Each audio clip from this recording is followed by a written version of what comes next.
They whispered that he was a monster wrapped in velvet, a beast who had devoured his last betrothed. But the moment the heavy oak door clicked shut and the lock turned, I realized the world knew nothing of the man who now held my life in his hands. England, 1812. The rain lashed against the windows of the Vance townhouse in Mayfair, a relentless drumming that matched the pounding of Lady Elara Vance's heart. But she did not tremble. At 26, Elara had long ago learned that trembling did nothing to stop the roof from leaking, nor did it stop the creditors from banging on the front door. She stood in the shadows of her father's study, her plain muslin dress blending into the gloom of the corner, watching the scene unfold with the detached precision of a surgeon observing a hopeless case. Her father, Lord Vance, a viscount whose lineage was as old as it was currently destitute, sat slumped in his leather armchair. The smell of stale brandy and old fear permeated the room, a scent Elara had come to associate with the end of every quarter when the bills arrived. But tonight was different. Tonight, the air was heavy with a finality that tasted of ash. "He is coming," Lord Vance whispered, his face buried in his hands. "He will take everything, Elara. The house, the horses, the last of your mother's jewellery. We will be on the streets by morning." Elara stepped forward, her movements silent. She was used to being invisible. While her younger sister Lydia was the diamond of the season, blonde, effervescent, and breathtakingly beautiful, Elara was the practical shadow. She was the one who managed the dwindling accounts, who darned the linens until they fell apart, and who kept up the facade of gentility while the foundation rotted beneath them. "Who is coming, father?" Elara asked, her voice calm. Lord Vance looked up, his eyes bloodshot and terrified. The Duke of Caledon, Sebastian Strathmore. The name landed in the room like a physical blow. Even the fire in the grate seemed to dim. Sebastian Strathmore, the Duke of Caledon, was not merely a peer of the realm, he was a legend of terror. They called him the Savage Duke. Stories circulated in the ballrooms that he had a temper so violent he had once thrown a man through a window at White's Club for a mere insult. Darker rumours whispered that his first fiancée, a delicate girl from the countryside, had been driven to madness by his cruelty and had fled into the night, never to be seen again. He was 32, possessing a fortune that could buy half of England, and a reputation that ensured no sane father would let him within 10 feet of a daughter. "You gambled with the Savage Duke?" Elara asked, her voice dropping an octave. It was not a question, it was an accusation. "I thought I could win," Vance sobbed, the sound pathetic and grating. "I had a hand, Elara, a royal flush. But he sat there with those cold blue eyes staring through me. I panicked. I wagered the deed to the house. I wagered the lands in Sussex. And when I had nothing left, he offered me a final chance. One roll of the dice for absolution of all debts." "And the price of the loss?" Elara asked, though she already felt the cold creep of dread up her spine. "Lydia," the Viscount choked out. "He wants a wife. He needs an heir, and he is tired of the mothers of the ton fleeing from him. He said he would take the daughter of Vance as payment for the debt if the dice failed me." The door to the study burst open before Elara could respond. Lydia stood there, her golden curls perfectly coiffed, her chest heaving in a performance of tragic despair that would have impressed the actors at Covent Garden. "I heard everything," Lydia shrieked, rushing into the room and throwing herself at her father's feet. Her silk gown, one of the few new things they had purchased on credit this season, pooled around her like spilled milk. "You cannot mean it, Papa. You cannot sell me to the monster. He will kill me. They say he eats raw meat and sleeps with a dagger under his pillow. I am to be a countess. Lord Halloway looked at me 3 times at the assembly last night. I cannot marry the savage." Elara watched her sister with a mixture of pity and exhaustion. Lydia was 19, spoiled by a father who could not say no, and a sister who shielded her from the harsh reality of their poverty. Lydia believed the world owed her a happy ending. Elara knew the world owed them nothing but the consequences of their own foolishness. "There is no choice, Lydia," Lord Vance wept, stroking his favourite daughter's hair. "If you do not marry him, we are ruined. We will be in debtor's prison within the week." "Then let us go to prison," Lydia screamed, standing up and stamping her foot. "I would rather rot in a cell than share a bed with that beast. I will run away. I will throw myself into the Thames." The heavy brass knocker on the front door slammed down, the sound echoing through the house like a gunshot. The silence that followed was absolute. The servants had already hidden away, terrified of the visitor. "He is here," Vance whispered, turning the colour of old parchment. "I won't do it." Lydia backed away, her eyes wide with genuine terror now. "I won't come out. You can't make me." She turned and fled the room, her footsteps retreating up the stairs, followed by the sound of a door slamming and locking. Elara looked at her father. He was shaking so violently he could not stand. Someone had to open the door. Someone had to face the wolf. Elara smoothed the front of her simple grey dress. She had no jewels, no ribbons, no artifice. She was Elara Vance, the spinster who had been on the shelf for 6 years, the woman who managed the books and argued with the butcher. She was not a diamond. She was the stone that held the wall together. "Stay here, father," she said softly. Elara walked to the entrance hall. The air was frigid. They could not afford to heat the corridor. She took a deep breath, steeled her nerves, and opened the door. Sebastian Strathmore filled the doorway, blocking out the stormy night behind him. He was taller than any man Elara had ever seen, with shoulders that strained the fabric of his black greatcoat. The rain dripped from the brim of his hat, casting a shadow over his face. But as he stepped into the light of the single candle Elara held, she saw him clearly. He was devastating. He did not have the scarred, twisted face of a storybook villain. Instead, his features were carved from granite, harsh and uncompromisingly masculine. High cheekbones, a strong jaw clenched tight, and lips that looked as though they had never smiled. But it was his eyes that froze her breath in her chest. They were a piercing, icy blue, burning with an intensity that felt like a physical touch. They were the eyes of a predator who had been starving for a very long time. He did not look at her. He looked past her, into the gloom of the hall, as if she were merely a piece of furniture. "Where is Lord Vance?" His voice was a low rumble, devoid of any politeness. It was a command, not a question. "In the study, Your Grace," Elara replied, her voice steady despite the trembling of her hands. He strode past her without a word, his heavy boots thudding against the wooden floorboards. The aura of power that radiated from him was suffocating. It was not just arrogance, it was a tangible force, a wall of aggression that warned everyone to keep their distance. Elara closed the door against the rain and followed him. In the study, the Duke towered over her father. Lord Vance looked like a child caught in a lie. "The debt is due, Vance," Sebastian said, stripping off his wet gloves with slow, deliberate movements. "I have the special license in my pocket. Where is the girl? I wish to conclude this business tonight. I have no patience for long engagements." "Your Grace," Vance stammered, wiping sweat from his brow. She is distraught. She is young, a delicate flower. I do not care if she is a weeping willow." Sebastian cut him off, his voice sharpening like a blade. "We made a bargain. Your debts are forgiven, your lands returned, and in exchange, I take a wife from this house. Bring her to me."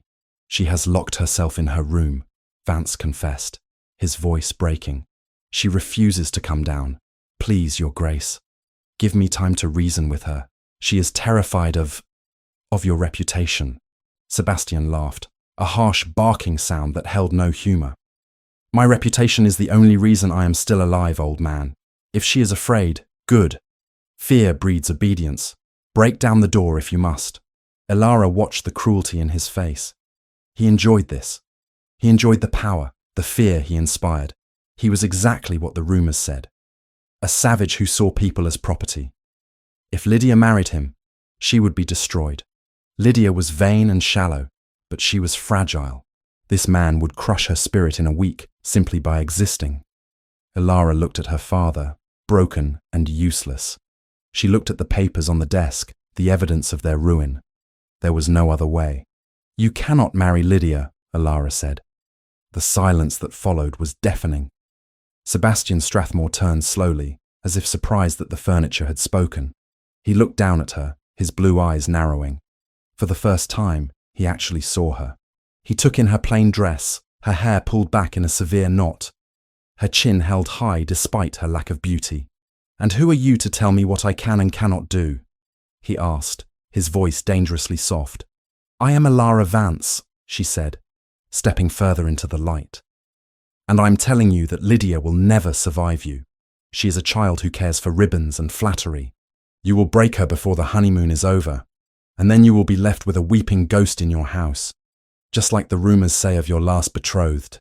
The Duke's expression darkened, a flash of genuine rage crossing his face at the mention of his past. He took a step toward her, looming over her, using his height to intimidate. "Careful, woman. You speak of things you do not understand." "I understand that you need a wife." Elara stood her ground, though every instinct screamed at her to run. "I understand that you need an heir to secure your dukedom and keep your enemies at bay. And I understand that the contract you signed with my father specified a daughter of Lord Vance. It did not specify which one." Lord Vance gasped. "Elara, no!" Sebastian stared at her, silence stretching between them. He looked her up and down, not with desire, but with a cold, calculating assessment.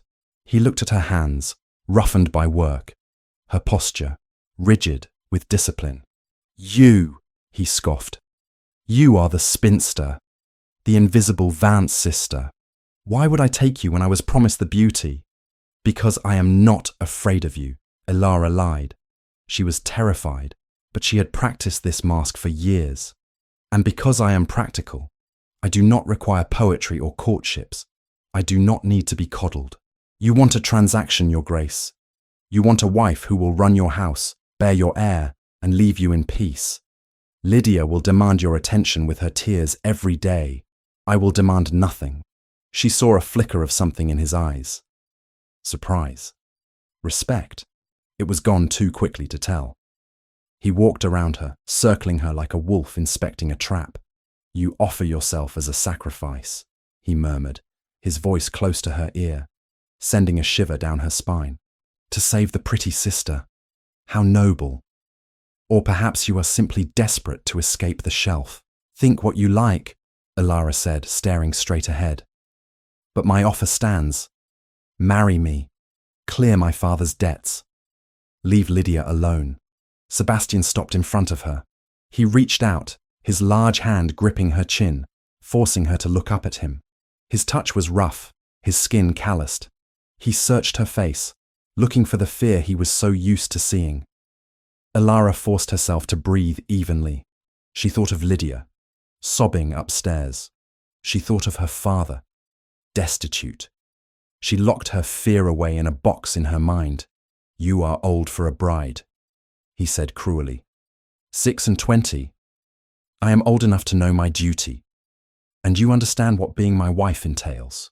His thumb traced the line of her jaw, a gesture that felt more like a threat than a caress. "There will be no love in my house, Elara Vance. No softness. I am a savage, remember. I take what I want, and I give nothing back." "I expect nothing," she replied. Sebastian stared at her for a long moment. Then, abruptly, he released her and turned to Lord Vance. "Change the name on the license," he barked. Lord Vance blinked, stunned. "Your Grace, you heard me. I will take the elder one. She has a spine, at least. The other one would likely faint if I looked at her too hard." Sebastian pulled a heavy gold signet ring from his finger and tossed it onto the desk. "Consider the debts paid. The wedding will be in 3 days. No guests, no breakfast. We marry at the parish church, and then she comes with me. Do not make me wait." Without another glance at Elara, he turned and stormed out of the house, leaving the door open to the storm. The 3 days that followed were a blur of grey.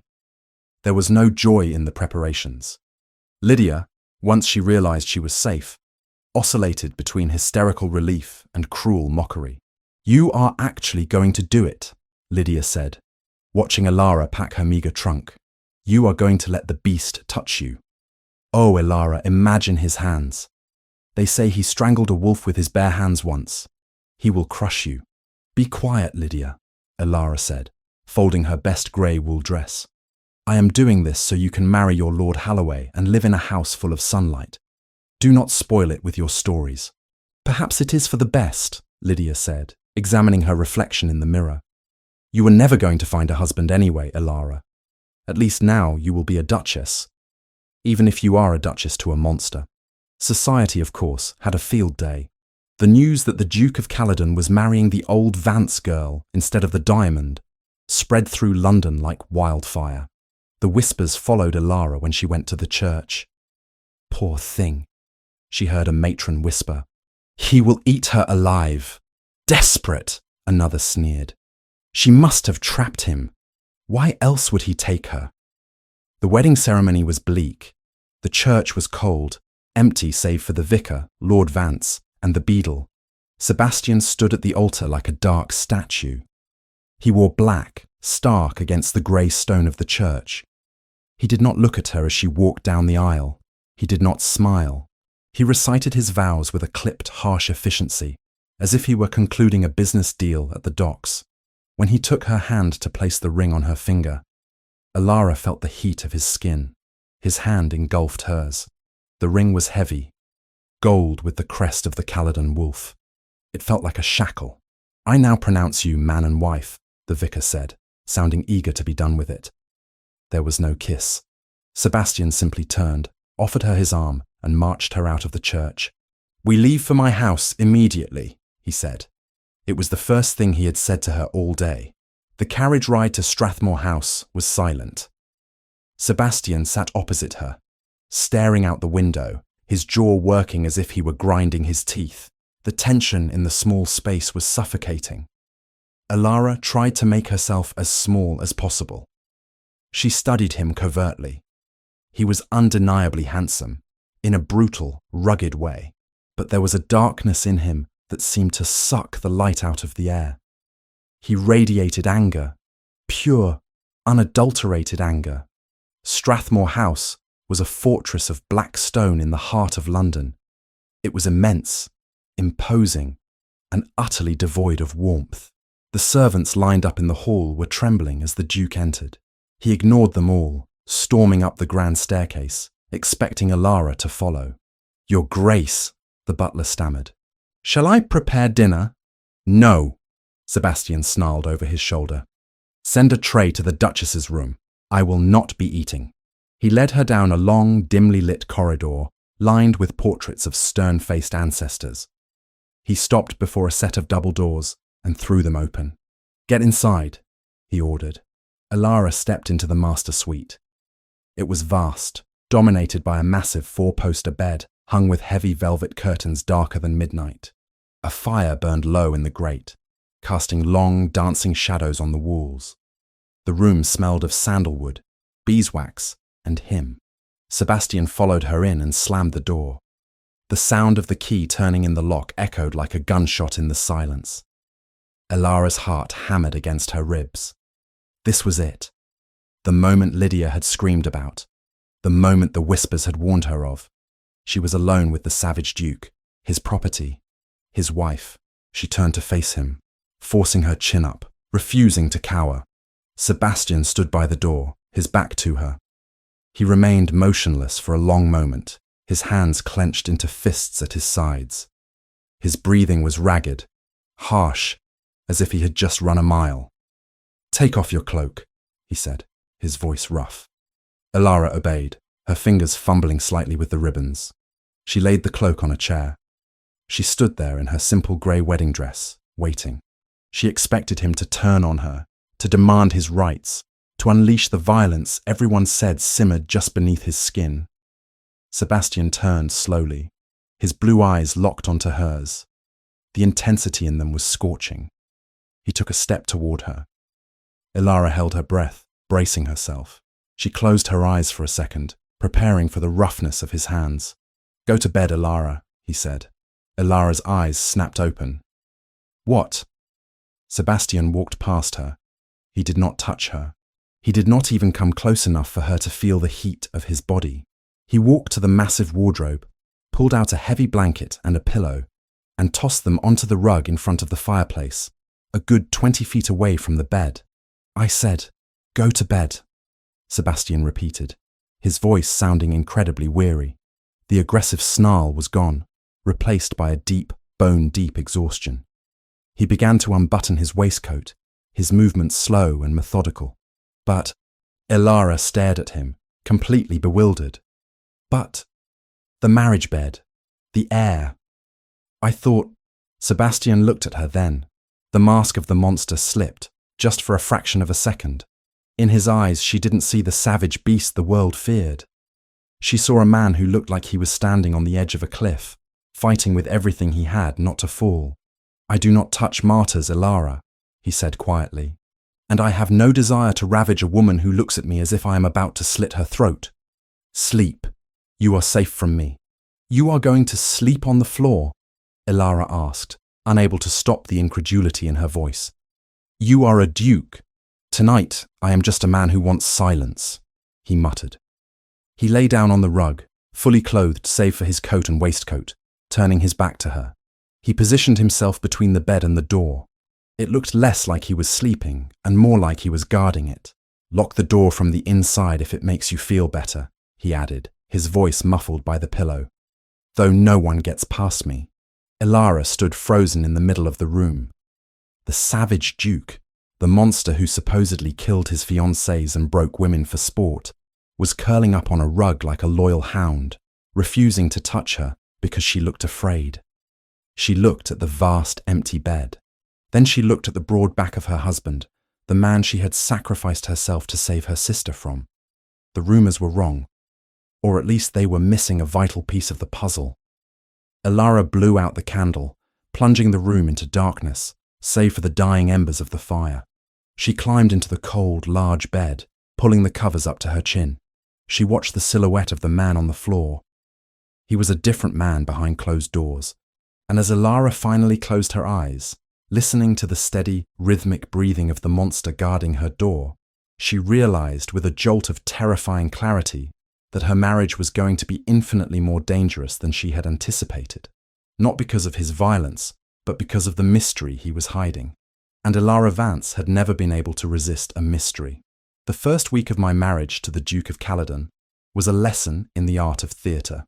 I had always believed that actors trod the boards at Covent Garden, wearing grease paint and reciting lines written by poets, but I soon discovered that the greatest performance in London was taking place daily within the black stone walls of Strathmore House. The pattern was established on the very first morning. I had woken in the vast, cold bed, my body stiff from sleeping on the edge of the mattress, terrified of moving, lest I disturb the man sleeping on the rug. But when I opened my eyes, the rug was empty. The pillow was neatly stacked, the blanket folded with military precision. Sebastian was gone. I dressed myself, for I had no maid. I did not intend for it to remain so, not in a house where every corridor carried an ear. Before noon, I had spoken to Mrs. Gable and to the butler, and requested that 2 of the Duke's steadiest men be reassigned to my door. Their wages came from the Duke's seal, not Julian's purse, and in this house, that was the only loyalty worth trusting. The Duke had not assigned one to me, and I had not brought one from my father's house. I chose a dress of dark blue wool, practical and unadorned, smoothing my hair back with trembling fingers. I did not know what to expect. Would he be the exhausted, silent guardian of the night before, or the monster the world feared? I found my answer in the breakfast room. Sebastian sat at the head of a long mahogany table that could have seated 30 men. He was reading a newspaper, his brow furrowed, a cup of black coffee steaming by his hand. A footman stood by the sideboard, looking as though he were facing a firing squad. As I entered, the footman stiffened, and Sebastian lowered the paper. The transformation was instantaneous.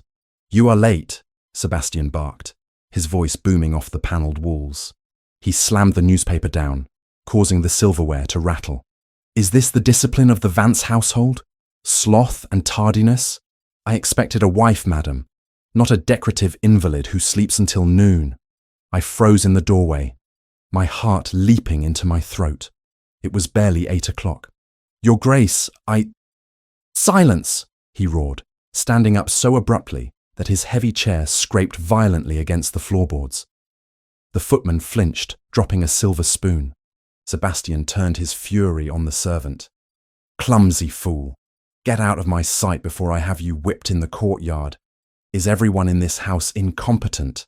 The footman fled, pale as a sheet. Sebastian turned his blazing blue eyes back to me. He looked ready to strike me. He looked like the savage duke everyone whispered about, a man incapable of controlling his temper, a beast barely contained in a gentleman's coat. Sit, he commanded, pointing to the chair at the far end of the table, miles away from him. And do not speak unless spoken to. I cannot abide the chattering of women while I eat. I sat, my hands gripping the fabric of my dress to hide their shaking. I reached for the teapot, but my hand hovered. I watched him. He was glaring at his plate, cutting a slice of ham with a violence that seemed unnecessary. But then, the door to the hallway clicked shut. The footsteps of the fleeing footman faded away. The silence that descended was sudden and absolute. Sebastian stopped cutting. His shoulders, which had been hunched in aggression, dropped an inch. He took a sip of his coffee, his face smoothing out into that same weary, guarded expression I had seen the night before. He did not look at me, but the rage had evaporated as if it had never existed. He pushed the toast rack toward the center of the table, a silent offering. Though he did not say a word, I poured my tea, the china clinking softly in the quiet room. We ate in silence. It was not a comfortable silence, but it was not the terrified silence of a victim waiting for a blow. It was the silence of two strangers sharing a cage. When the butler entered 10 minutes later to collect the plates, the mask slammed back into place. Sebastian threw his napkin onto the table and sneered at me. "Do not think you can idle the day away," he snapped for the butler's benefit. "I will not have a useless Duchess. Find something to do that does not involve spending my money." He stormed out, leaving me alone with a bewildered butler who looked at me with profound pity. This became our life. For the benefit of the housemaids, the footman, and the world outside, Sebastian Strathmore was a tyrant. He criticized my dress, my silence, my appetite. He forbade me from receiving callers. He shouted orders that made the windows rattle. But the moment we were alone, truly alone, behind the heavy oak doors of the library or the sanctuary of our bedroom, the monster vanished. He never apologized for his public behavior. He never explained it. In the evenings, he would sit by the fire in our room, reading legal documents with an intensity that bordered on obsession, while I sat on the chaise lounge, mending my own stockings. He ignored me, yes, but he did not torment me. It was a bizarre, disjointed existence. I was married to two men, the savage who ruled the day and the ghost who haunted the night. Refusing to be the passive victim in this strange play, I began to explore my prison. Strathmore House was magnificent, but it was cold. The furniture was covered in dust sheets in the unused wings, and the portraits of Sebastian's ancestors seemed to glare down with the same blue eyes as their descendant. But it was not the dust that intrigued me. It was the anomalies. I had been raised in a household constantly on the brink of ruin, which meant I knew how a house should run. I knew the rhythm of kitchens and the hierarchy of staff. Strathmore House was wrong. On the third day, I wandered down to the kitchens. The cook, a stout woman named Mrs. Gable, nearly dropped a pot of soup when she saw me. "Your Grace," she curtsied low, wiping her hands on her apron. "We did not expect. That is, the master does not usually allow." "I am the mistress of this house, Mrs. Gable," I said, my voice calm but firm. "I wish to inspect the pantries." As I moved through the kitchen, I noticed a peculiar ritual. There was a small separate stove in the corner, away from the main hearth. On it sat a single copper pot, bubbling with a simple stew. A young man, barely more than a boy, stood guarding it. He did not look like a kitchen scullion. He looked terrified. "Who is that meal for?" I asked, pointing to the copper pot. Mrs. Gable looked nervous. "That is for his Grace, my lady. Only Thomas is allowed to prepare the Duke's meals. It is a specific requirement. His Grace has a delicate stomach." A delicate stomach. I remembered the man who had supposedly thrown someone through a window. I watched as Thomas plated the stew. He did not garnish it. He did not add sauce from the common tureen. He took a spoon, tasted the stew himself, swallowed, and waited. Only after a full minute had passed did he place the cover on the dish and lock it with a small padlock mechanism on the lid. I stared. That was not a ritual for a delicate stomach. That was the ritual of a king who feared regicide. I returned to the upper floors, my mind racing. Sebastian was not just a brute. He was a man living in a state of siege. He slept on the floor to guard the door. He ate only food that had been tasted and locked. He screamed at servants to keep them at a distance, ensuring no one got close enough to see the truth, or perhaps to slip a knife between his ribs. I was contemplating this in the library later that afternoon, staring unseeingly at a book of botany, when the doors opened. I expected Sebastian and braced myself for the requisite shouting. Instead, a ray of sunlight seemed to walk into the room. "I told them not to announce me," a voice said, warm and rich as melted chocolate. "I wanted to see if the rumors were true. They say the savage has locked a princess in his tower, but I see only a very lovely lady reading a very dull book." I stood up, startled. The man standing in the doorway was undeniably a Strathmore. He had the same dark hair and the same structure to his jaw. But where Sebastian was granite and ice, this man was marble and sunshine. His eyes were hazel, crinkling at the corners with amusement. He was dressed in the height of fashion, his cravat tied in a complicated knot that spoke of hours in front of a mirror. "I am Julian Strathmore," he said, bowing deeply with a flourish that belonged in a ballroom, not a dusty library. "Cousin to the beast, and you must be Elara." "I am the Duchess of Caledon," I corrected him, though I felt my cheeks heat. I was not used to being looked at with such open appreciation. "Of course," Julian smiled, walking into the room with an easy grace. "My apologies. Sebastian has kept you so hidden, I began to wonder if you existed at all. I had to bribe the footman just to find out which room you were in. He is treating you, well?" The pause was heavy with implication. Julian moved closer, his expression shifting from charming to concerned. He looked at my wrists, as if searching for bruises. "The Duke is... he has his ways," I said carefully. "But I am quite well. Thank you." Julian sighed, shaking his head. "You are brave." I told him he should not marry. I told him it was unfair to drag a woman into his darkness. But Sebastian never listens. He takes what he wants. He always has. "You speak of him as if he were a natural disaster," I observed. "Is he not?" Julian lowered his voice, stepping into my personal space. He smelled of lavender water and expensive tobacco. "Elara, may I call you Elara? We are family now. Listen to me. I know my cousin. I know the madness that runs in the blood. If you ever feel unsafe, if his temper becomes too much, you must send for me. I live just across the square. I have always tried to clean up Sebastian's messes, but I fear this time he has bitten off more than he can chew." I looked at him. Julian was everything Sebastian was not. He was polite. He was sympathetic. He was offering an escape rope. He was the perfect gentleman. And yet, a small, cold knot of instinct tightened in my stomach. Perhaps it was living with Sebastian, but I found myself looking at Julian's smile and wondering why it didn't reach his eyes. "You are very kind, Mr. Strathmore," I said, stepping back. "But I am a married woman. My safety is my husband's concern." "Your husband?" Julian gave a short, derisive laugh. "Well, let us hope he remembers that. Just be careful, Elara. The servants talk. They hear the shouting. Everyone knows what he is. Don't let your pride keep you in danger." He reached out and took my hand, pressing a kiss to my knuckles. His lips were soft, but his grip was just a fraction too tight. "I am your friend in this house of ghosts. Remember that." When Julian left, I felt colder than before. I walked to the window and watched him mount his horse in the courtyard. As he rode away, I saw Sebastian standing at the window of his study on the floor above, watching his cousin leave. Even from this distance, the tension in Sebastian's posture was visible. He looked like a wolf watching a rival pack member circle his territory. That evening, the atmosphere in the dining room was suffocating. The performance was in full swing. Sebastian criticized the roast, claimed the wine was corked, and threw his napkin on the floor. But tonight, I saw the cracks.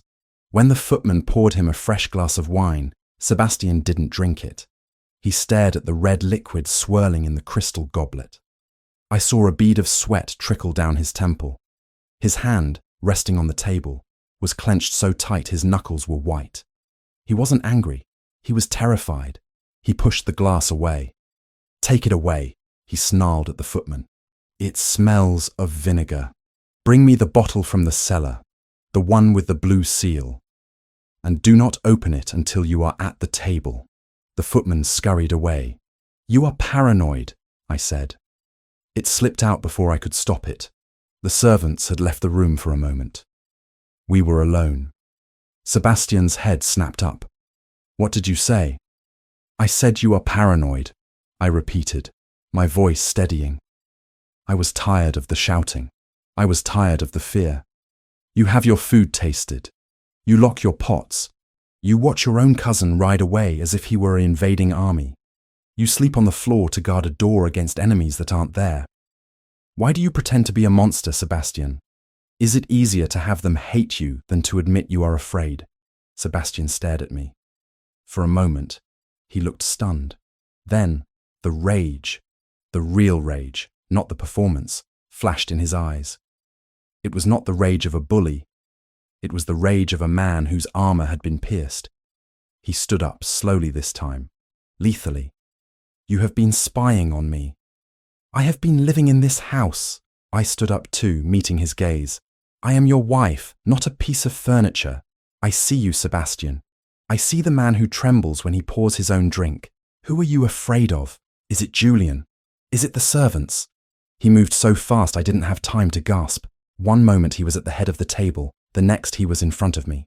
He grabbed my upper arms, not painfully, but with an iron grip, and marched me backward until my back hit the panelled wall of the dining room. The air left my lungs.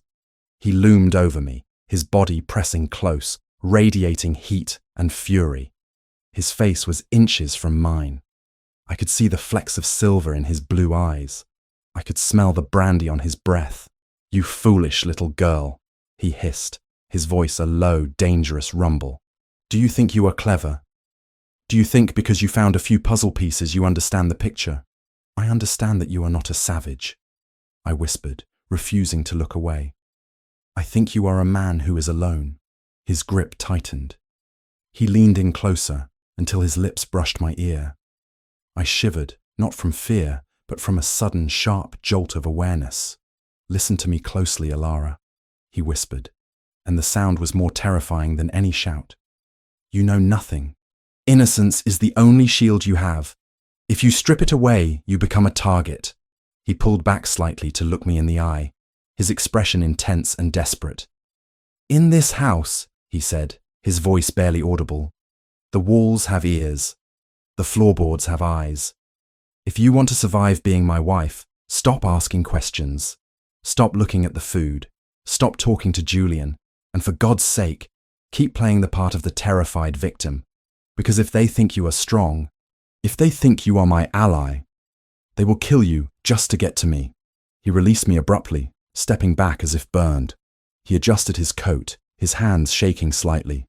"Now," he said, raising his voice to a shout as the door handle turned, and the footman returned with the wine. "Get to your room. I cannot stand the sight of you." He turned his back on me. I stood against the wall, my heart hammering against my ribs like a trapped bird. The footman looked at me with pity, thinking I had just been threatened by a madman. But as I fled the room, running up the grand staircase, I realized the truth. He hadn't pinned me to the wall to hurt me. He had done it to bring his mouth close enough to my ear to warn me without being overheard. Sebastian Strathmore wasn't trying to break me. He was trying to keep me alive. The invitation sat on the silver tray in the entrance hall like a declaration of war. It was heavy, cream-coloured cardstock embossed with the crest of the Duchess of Richmond, summoning the Duke and Duchess of Caledon to the most anticipated ball of the season. For 3 weeks, we had lived in our strange, suspended reality. The shouting matches for the benefit of the servants, the silent, tense dinners, and the nights where my husband slept on the rug like a loyal hound. But the world outside the black stone walls of Strathmore House was impatient. They wanted to see the monster and his bride. Sebastian threw the invitation onto the breakfast table with a sneer. "We are going," he announced, buttering his toast with aggressive precision. "If we do not appear, the rumours will shift from 'he is beating her' to 'he has murdered her and hidden the body in the cellar.' I prefer the former. It keeps the magistrates away." "I have nothing to wear," I said quietly. It was the truth. My trousseau consisted of the practical, drab woolens of a spinster who expected to spend her life managing a failing estate, not the silks required for a ducal ball. "Then buy something," Sebastian snapped, not looking up. "You are a duchess. Stop dressing like a governess in mourning. The dressmaker will be here at 10. I expect you to look like you are worth the fortune I paid for your father's debts." The dressmaker, Madame Dubois, arrived with a team of assistants who looked at me with a mixture of awe and terror. They measured, pinned and tucked, their mouths full of pins, their eyes darting around the room as if they expected the savage duke to burst in and bite their heads off. When the dress was finally delivered 3 days later, it was a weapon in the form of fabric. It was a deep, midnight blue velvet, heavy and rich, cut low across the bosom in the fashionable style, exposing more skin than I had ever shown in my life. On the night of the ball, I stood before the tall mirror in our bedroom, staring at a stranger. The woman reflected back was regal, severe, and terrified. The door opened, and Sebastian entered. He was dressed in formal evening wear, black on black, the starkness of his attire making his blue eyes burn even brighter. He stopped when he saw me. For a moment, the air in the room went still. He did not smile. He did not offer a compliment. He walked to the safe in the corner of the room, dialed the combination with swift fingers, and withdrew a velvet box. "Turn around," he commanded. I obeyed. I felt the cold weight of gold against my skin. He fastened the necklace around my throat. It was heavy, suffocatingly so, a collar of diamonds and sapphires that felt less like jewelry and more like a claim of ownership. "The Caledon sapphires," he murmured, his fingers lingering for a fraction of a second on the nape of my neck. "My mother wore them. My grandmother wore them. Now you wear them. Do not lose them." "I feel like a prize pony being led to the fair," I said, touching the cold stones. "You are," Sebastian replied, stepping back and resuming his mask of indifference. "Tonight, you are the proof of my sanity. You are the evidence that I can function in society without tearing out throats. Do not speak unless spoken to. Do not wander off. And for God's sake, Elara, try to look like you aren't terrified of me. It ruins the illusion." The carriage ride to the Richmond ball was a silent torment. The city of London was alive with light and noise, but inside the velvet-lined compartment of the Duke's carriage, the air was thick with unsaid words. Sebastian sat opposite me, staring out the window. His jaw clenched so tight a muscle feathered in his cheek. He looked like a soldier heading to the gallows, not a nobleman heading to a party. When we arrived, the line of carriages stretched down the street. When the footman opened the door and announced, "The Duke and Duchess of Caledon," the effect was instantaneous. The ballroom, which had been a cacophony of laughter, music and chatter, fell silent. It was a wave of silence that started at the entrance and rolled across the room until even the orchestra seemed to falter. Hundreds of heads turned, hundreds of eyes fixed upon us. I felt the urge to shrink, to hide behind Sebastian's broad back, but his hand clamped around my arm. It was not a gentle hold. It was a vice grip, keeping me upright, keeping me beside him. "Head up," he hissed under his breath, his lips barely moving. "Walk." We descended the grand staircase. The crowd parted before us like the Red Sea. I saw the faces of people I had known all my life, matrons who had pitied me, debutantes who had ignored me. Now they stared with morbid fascination. They were looking for bruises, They were looking for signs of madness in him and terror in me. "He looks calm," I heard a whisper. "Perhaps the medication is working." "Look at her," another voice murmured, dripping with malice. "Draped in jewels like an idol. Does she not know she is merely the sacrificial lamb?" We reached the floor, and the waters of society closed back in around us, though a distinct circle of empty space remained around Sebastian. He moved through the room with a predatory grace, his blue eyes scanning the crowd, never resting. He did not greet anyone. He did not bow. He simply existed, a dark void in the center of the glittering room. "Stay close," he ordered, steering me toward the edge of the room, near a pillar. "I will get us champagne. Do not move." He left me there, a solitary figure in midnight blue velvet.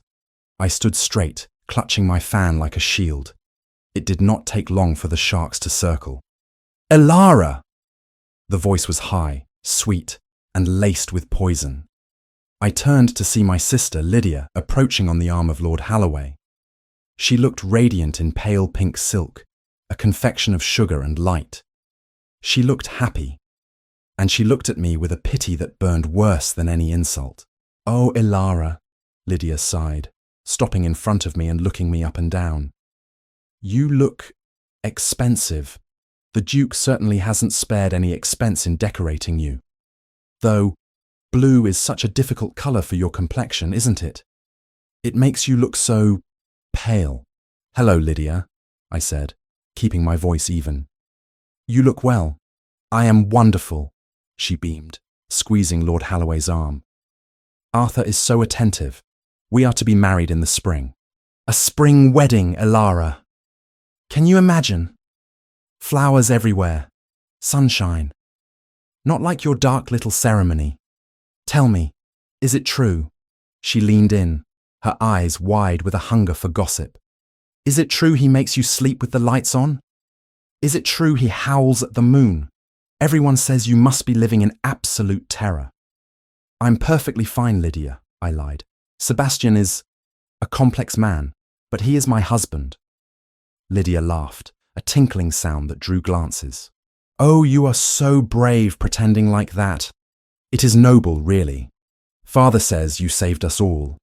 It is a pity you had to sell yourself to a beast to do it, but I suppose at your age one cannot be choosy. Better to be a duchess to a monster than a spinster in a cottage, surely." Her words were like small, sharp needles. She didn't care that I had sacrificed my life for her. She only cared that she had won. She had the handsome, safe lord, and I had the monster. And she found it amusing. "If you will excuse me, Lydia," I said, my throat tight. "I need air." I turned away, desperate to escape her smiling face. I moved deeper into the crowd, forgetting Sebastian's order to stay put. I just needed to breathe. The heat of the room, the smell of heavy perfumes and burning wax, the weight of the sapphires. It was all becoming too much. I found myself near the card tables, a predominantly male domain. I tried to turn back, but a heavy hand landed on my shoulder. Well, a slur of a voice said. "If it isn't the Savage's new broodmare." I froze. Slowly, I turned to face Lord Carston. He was a large man, his face flushed with too much port, his cravat askew. He was known in London for two things: his gambling debts and his cruelty to horses. He had lost heavily to Sebastian in the past, and the resentment rolled off him in waves. "Lord Carston," I said coldly, shaking his hand off my shoulder. "You forget yourself." "Do I?" He laughed, a wet, ugly sound. He stepped closer, crowding me. "I don't think so. We all know why he bought you, Vance. He needs a pup. He needs to breed that cursed line of his before the madness takes him completely. Tell me, does he make you beg? Or does he just take it like the animal he is?" The vulgarity of the question stunned me. Around us, conversation faltered. Men turned to watch, their faces masks of amused shock. No one stepped forward. No one defended me. I was the wife of the pariah. I was fair game. "Let me pass," I said, my voice trembling with rage. "Not yet," Carstone sneered, grabbing my wrist. His fingers were hot and damp. "I want to know. Is he as cold in bed as he is at the tables? Or maybe you need a real man to show you what—" The sentence was never finished. A hand, large and gloved in black kidskin, appeared over Carston's shoulder. It clamped onto the Lord's neck with a speed that blurred the vision. Sebastian was there. He didn't shout. He didn't roar. The silence that fell over the room this time was terrified, absolute, and suffocating. Sebastian pulled Carstone back, effortlessly, as if the heavy man weighed no more than a sack of feathers. He spun him around. Carstone stumbled, his face draining of colour, as he looked up into the eyes of the Duke of Caledon. Sebastian's face was a mask of stone. His eyes were not human. They were chips of glacial ice. "Your Grace," Carstone stammered, the alcohol evaporating from his system in the face of pure danger. "I was just— a jest. Merely a jest." Sebastian didn't speak. He reached out with his other hand and took the glass of wine Carston was holding. He looked at the glass, then at Carston. Then, with a casual flick of his wrist, he crushed the crystal in his hand. The sound of shattering glass was loud in the silent room. Red wine exploded like blood, dripping from Sebastian's glove, mingling with the shards. He didn't flinch. He didn't seem to feel the glass cutting into his palm. He just stared at Carstone. "Touch her again," Sebastian said. His voice was low, soft, and terrifyingly calm. It carried across the room like a draught of cold air. "Speak to her again. Look at her again. And I will not crush the glass next time. I will crush your windpipe." Carston made a whimpering sound, backing away so fast he nearly tripped over his own feet. I understand. Forgive me, Your Grace. I am leaving." He fled. He actually ran. Sebastian stood there for a second, the blood and wine dripping from his black glove onto the polished floor. The crowd stared, horrified. This was it. The savage Duke. The violent maniac who crushed glass and threatened murder at a society ball. They had their story. Sebastian turned to me. His face was pale, his jaw locked. He didn't ask if I was all right. He didn't offer comfort. He grabbed my arm with his uninjured hand. "We are leaving," he said. He dragged me out. We marched through the ballroom, a gauntlet of staring eyes. I held my head high, refusing to let them see me cry. But inside, I was shaking. The violence had been so controlled, so precise. It wasn't a tantrum. It was an execution of power. We reached the carriage. The footman scrambled to open the door. Sebastian practically threw me inside and climbed in after me. "Drive!" he shouted at the coachman. "Now!" The carriage lurched forward. As soon as the doors closed and the curtains were drawn, blocking out the world, the monster collapsed. Sebastian fell back against the squabs, his breath coming in short, ragged gasps. He ripped the glove from his hand.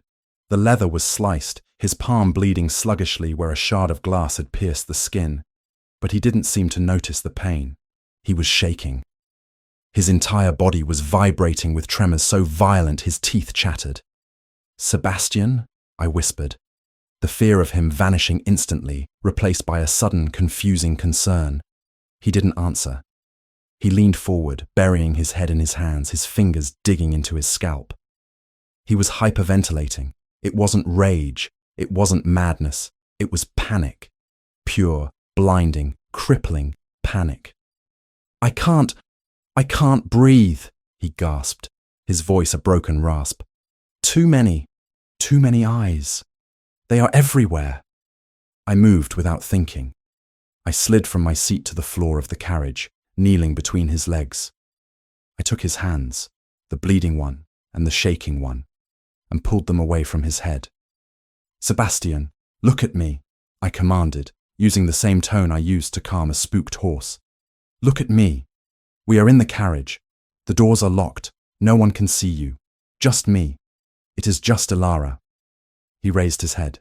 His eyes were wide, the pupils blown, filled with a terror that made my heart ache.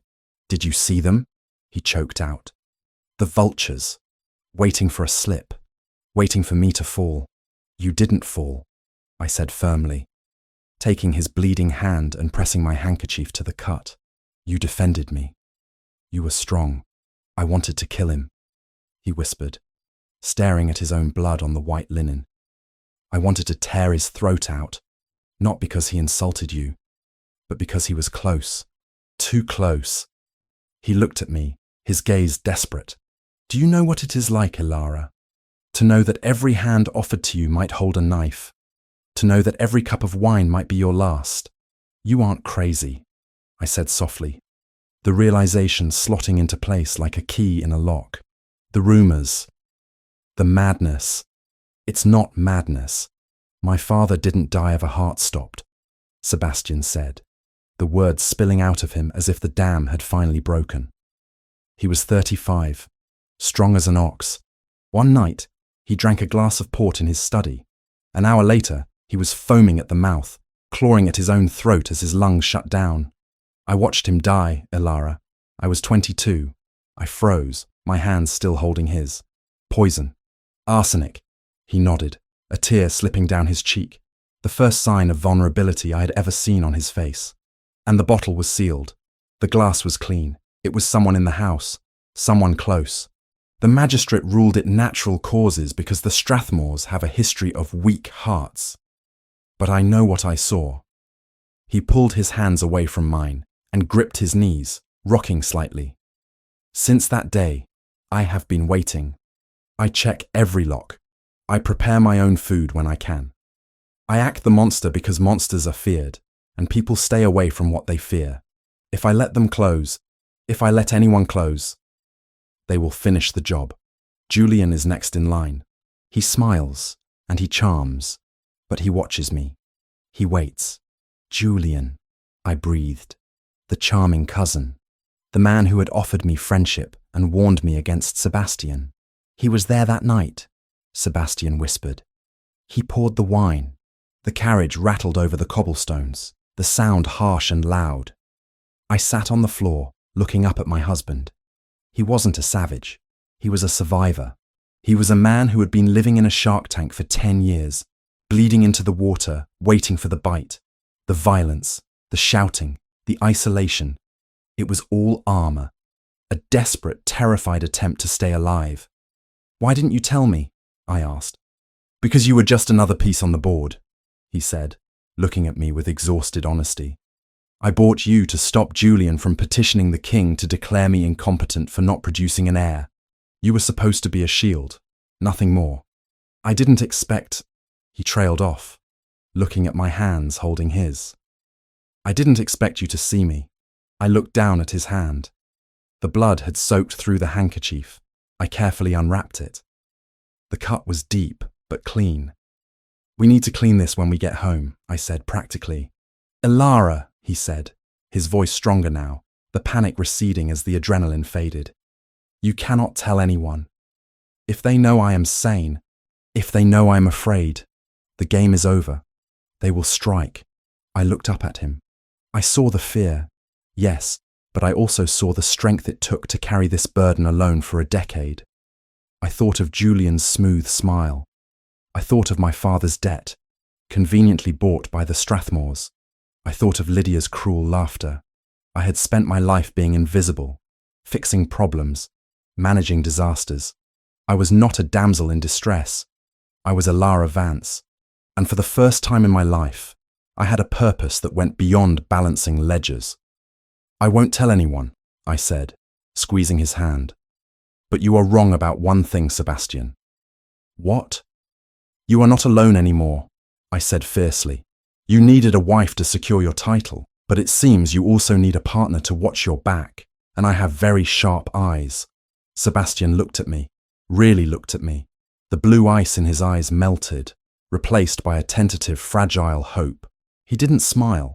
He didn't know how to, I suspected. But he turned his hand over and interlaced his fingers with mine. Then God help them, he whispered. Because you are far more terrifying than I could ever be. The carriage turned into the gates of Strathmore House, the fortress, the prison.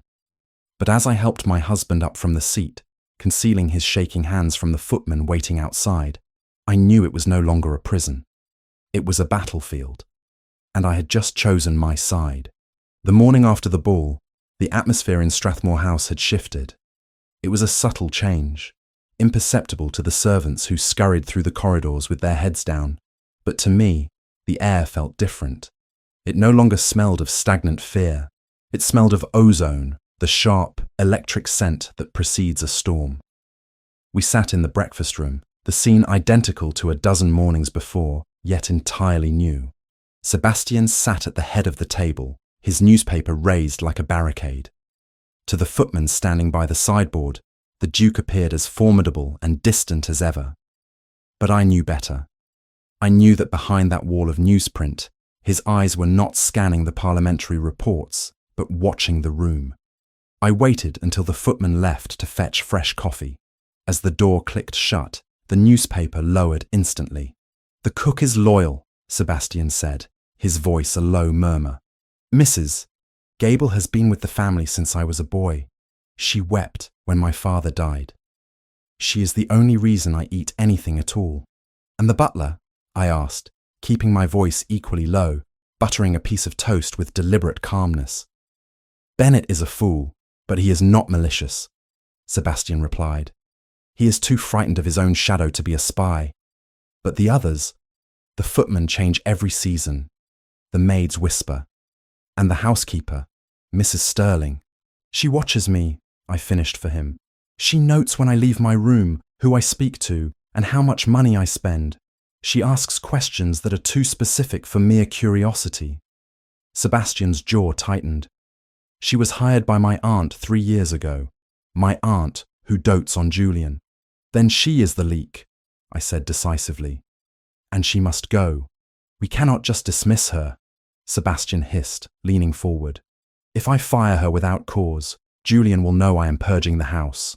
He will know I am no longer just a chaotic beast lashing out, but a man making strategic moves. It will tip our hand. Then we will give you a cause," I said, a small, cold smile touching my lips. "A cause that fits perfectly with the narrative of the savage Duke and his disappointing wife." Sebastian looked at me, his blue eyes narrowing with interest. For the first time, he wasn't looking at me as a liability. He was looking at me as a co-conspirator. "What do you have in mind?" "We need to fight," I said.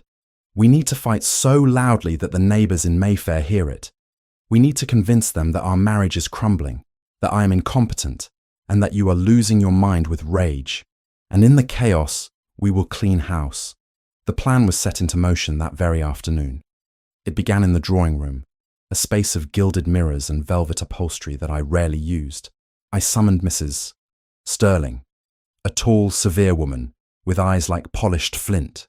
She entered with a stiff curtsy, her expression one of thinly veiled contempt.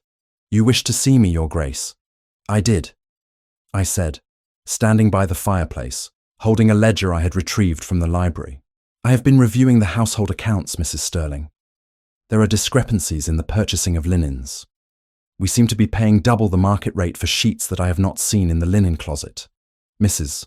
Sterling's face didn't twitch. "I assure Your Grace, all purchases are necessary. Perhaps Your Grace is unfamiliar with the cost of maintaining a ducal household. It is quite different from smaller establishments." The insult was subtle, a jab at my father's poverty, but I let it land. I needed her to feel confident. I needed her to feel superior. "I may be new to this house, Mrs. Sterling," I said, raising my voice slightly, "but I can read a ledger, and I will not have my husband's money squandered." "Squandered?" Sebastian's voice boomed from the doorway. He strode in, bringing a wave of dark energy with him. He looked furious. "Who is squandering my money?" Mrs. Sterling turned to him, her face smoothing into a mask of deferential victimhood.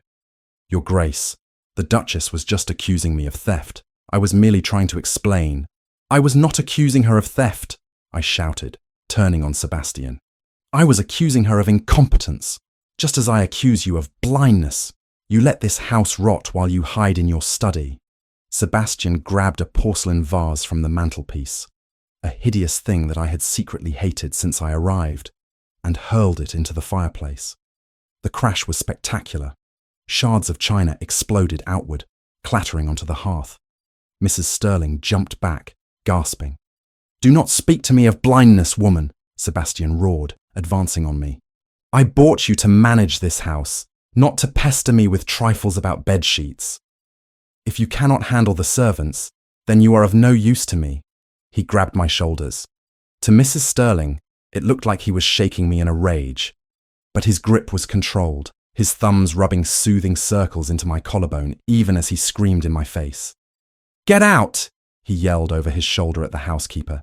"Get out of my sight before I throw you out myself!" Mrs. Sterling fled. As soon as the door slammed shut, the shouting stopped instantly. Sebastian released me, stepping back to inspect my face for any sign of fear.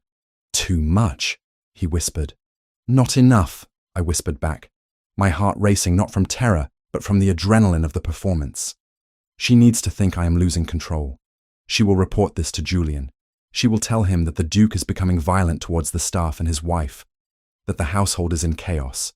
And while she is busy writing her reports, Sebastian said, a dark satisfaction in his voice, you will find the proof we need to dismiss her legally. I already have a plan for that, I replied. But first, we need to break something else, just to be convincing. Sebastian looked at the wreckage of the vase, then at a small wobbly side table near the window. A rare, genuine smile tugged at the corner of his mouth. He walked over and kicked the table over with a resounding crash. I never liked that table, he noted. I hated the vase, I confessed. We looked at each other amidst the debris of our staged war, and for a moment, the heavy, suffocating air of Strathmore House felt lighter. We were partners. We were actors on a stage of our own making, and for the first time, I felt like we might actually win the audience. The days that followed were a bizarre mix of public tyranny and private intimacy. We perfected the art of the argument. We would stand on opposite ends of the long dining table, shouting insults at the top of our lungs, while passing notes back and forth hidden in napkins or books. "You are a wretched harpy!" Sebastian would bellow, while sliding a piece of paper across the mahogany that read, "Julian's valet was seen at the bank yesterday. We need to check the withdrawal logs." "And you are a beast with no manners!" I would scream back, snatching the note and replacing it with one of my own. I found a letter in Mrs. Sterling's apron pocket. It was addressed to Jay. It was exhausting, but it was working. The servants walked on eggshells. The rumours in London began to swirl. The savage Duke was finally breaking his plain little wife. But behind the closed doors of the library, we were piecing together the puzzle of the conspiracy against him. I took over the management of the estate with a ruthlessness that surprised even myself. I audited every account, every receipt, every inventory list.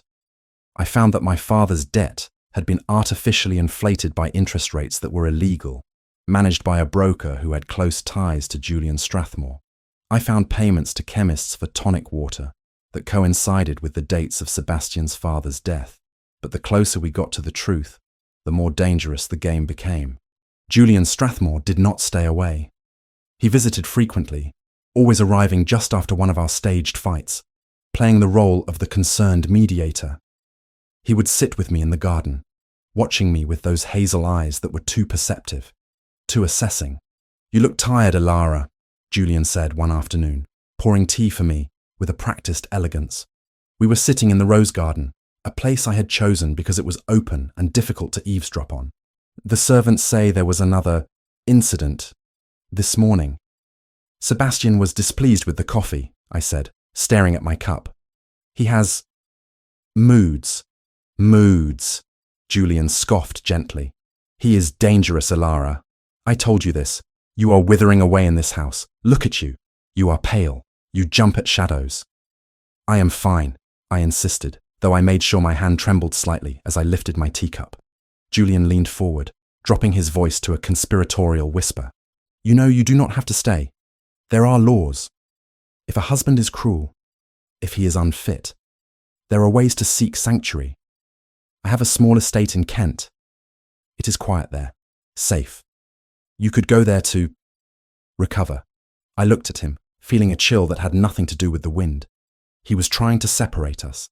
If I left, Sebastian would be alone again, isolated, vulnerable to the poison. And if I left with Julian, it would destroy Sebastian's reputation completely. His wife fleeing to the arms of his heir. "I made a vow, Julian," I said softly. For better or for worse. Vows can be broken when lives are at stake, Julian said, his eyes hardening. Think about it, Alara, before it is too late. He stood up to leave, brushing a speck of dust from his coat. As he walked away, he paused and turned back. Oh, and Alara. People are talking. They say the Duchess looks very lonely. They say she might be looking for comfort in unexpected places. A stable hand? A footman? Rumours are such nasty things. It would be a shame if Sebastian heard them. In his state of mind, jealousy might push him over the edge. He smiled, a benevolent, terrifying smile, and walked away. I sat frozen in the garden. It was a threat, a direct, unveiled threat. He was going to frame me. He was going to plant rumours of infidelity to drive Sebastian into a murderous rage, or to justify Sebastian silencing me. It was the classic move of a man who destroys reputations to hide crimes. I went straight to Sebastian. I found him in the armoury, polishing a pistol. It was one of the few rooms where we could speak freely, the stone walls thick enough to dampen any sound. He threatened me, I said, closing the heavy door and locking it. Sebastian looked up, the pistol steady in his hand. What did he say? He suggested I leave you.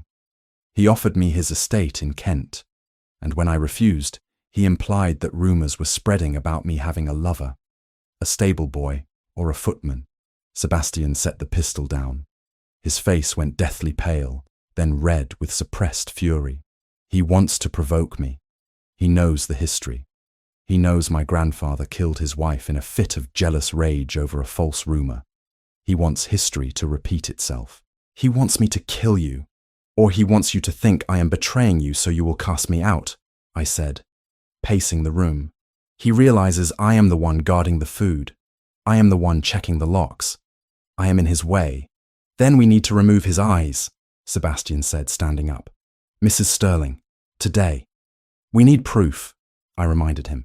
If we fire her without proof, she will just go to Julian and tell him everything she has seen. We need to discredit her. We need to catch her in the act. How?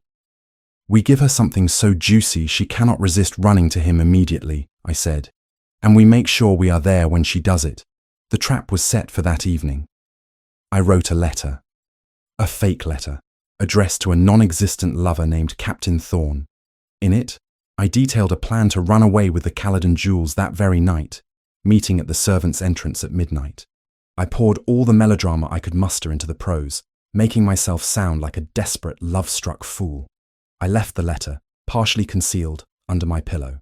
Then I rang the bell for Mrs. Sterling. Change the linens, I ordered her, feigning a headache.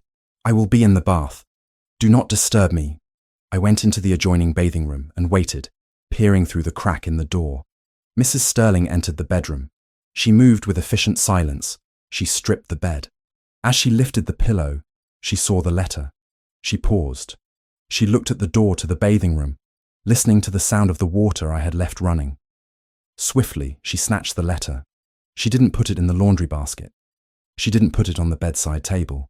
She unfolded it, read it quickly, her eyes widening. A triumphant smirk twisted her lips. She shoved the letter into her bodice and finished making the bed with sloppy haste. She left the room. I waited 10 seconds, then slipped out of the bathing room, fully dressed. I grabbed Sebastian, who was waiting in the corridor. She has it, I whispered. She is going to Julian. Julian is at his club tonight, Sebastian said. She will send a messenger or go herself. She will go herself, I predicted. This is too big to trust to a page boy. She thinks she has the evidence that will destroy me. We followed her. It was ridiculous, really. The Duke and Duchess of Caledon creeping through the back corridors of their own home like thieves. We watched from the shadows of the gallery as Mrs. Sterling hurried to the servants' entrance. She threw a dark cloak over her uniform and slipped out into the night. Let her go, Sebastian said, his hand on my shoulder. She will take that letter to Julian, and tomorrow, when Julian tries to use it, he will reveal that his source stole it from my marital bed. It's not enough, I said, watching the door close. We need to know what she knows. We need to know who else is in the house. I know who else. Sebastian said grimly. I saw the stable master talking to her yesterday. And the second footman. He turned to me, his expression hard. We are purging them all, Ilara. Tonight. I don't care about the strategy anymore. I don't care if Julian knows I am making moves. He threatened you. He threatened my wife. The game of shadows is over. If you fire them all at once, the scandal will be immense, I warned. They will say you have finally snapped. Let them say it, Sebastian growled. He reached out and touched my cheek, his thumb grazing my skin with a tenderness that made my breath catch. Let them think I am a monster. I don't care about their opinion. I only care that you are safe in this house. I will not have you looking over your shoulder in your own home. He led me back to the library. He didn't shout. He didn't pretend. He sat me down in his chair and knelt before me, the Duke of Caledon kneeling before the daughter of a bankrupt viscount. Ilara, he said, his voice rough with emotion, I cannot do this without you. But I will not ask you to stay if you are afraid. Julian is escalating. The rumors, the threats. It will get worse before it gets better. If you want to go, not to Julian, but to somewhere truly safe, I will send you. I will give you money. I will give you freedom. I looked at him. I saw the man who had slept on the floor to protect me. The man who had crushed a glass in his hand because another man touched me. The man who was willing to destroy his own reputation to keep me safe. I am not going anywhere, I said, leaning forward and taking his face in my hands. We are going to fire Mrs. Sterling. We are going to fire the footman. We are going to hire a new staff, even if I have to interview every single one of them myself. And then, we are going to invite Julian to dinner. Sebastian blinked. To dinner? Yes, I smiled. A cold, dangerous smile that I had learned from him. We are going to invite him into the lion's den. And we are going to show him that the savage Duke and his invisible wife are not prey. We are the hunters. The alliance was sealed not with a kiss, but with a plan. That night, the screaming matches stopped. There was no need for them anymore. We moved through the house with a silent, unified purpose. Sebastian dismissed Mrs. Sterling the moment she returned, confronting her at the door with the letter she had stolen.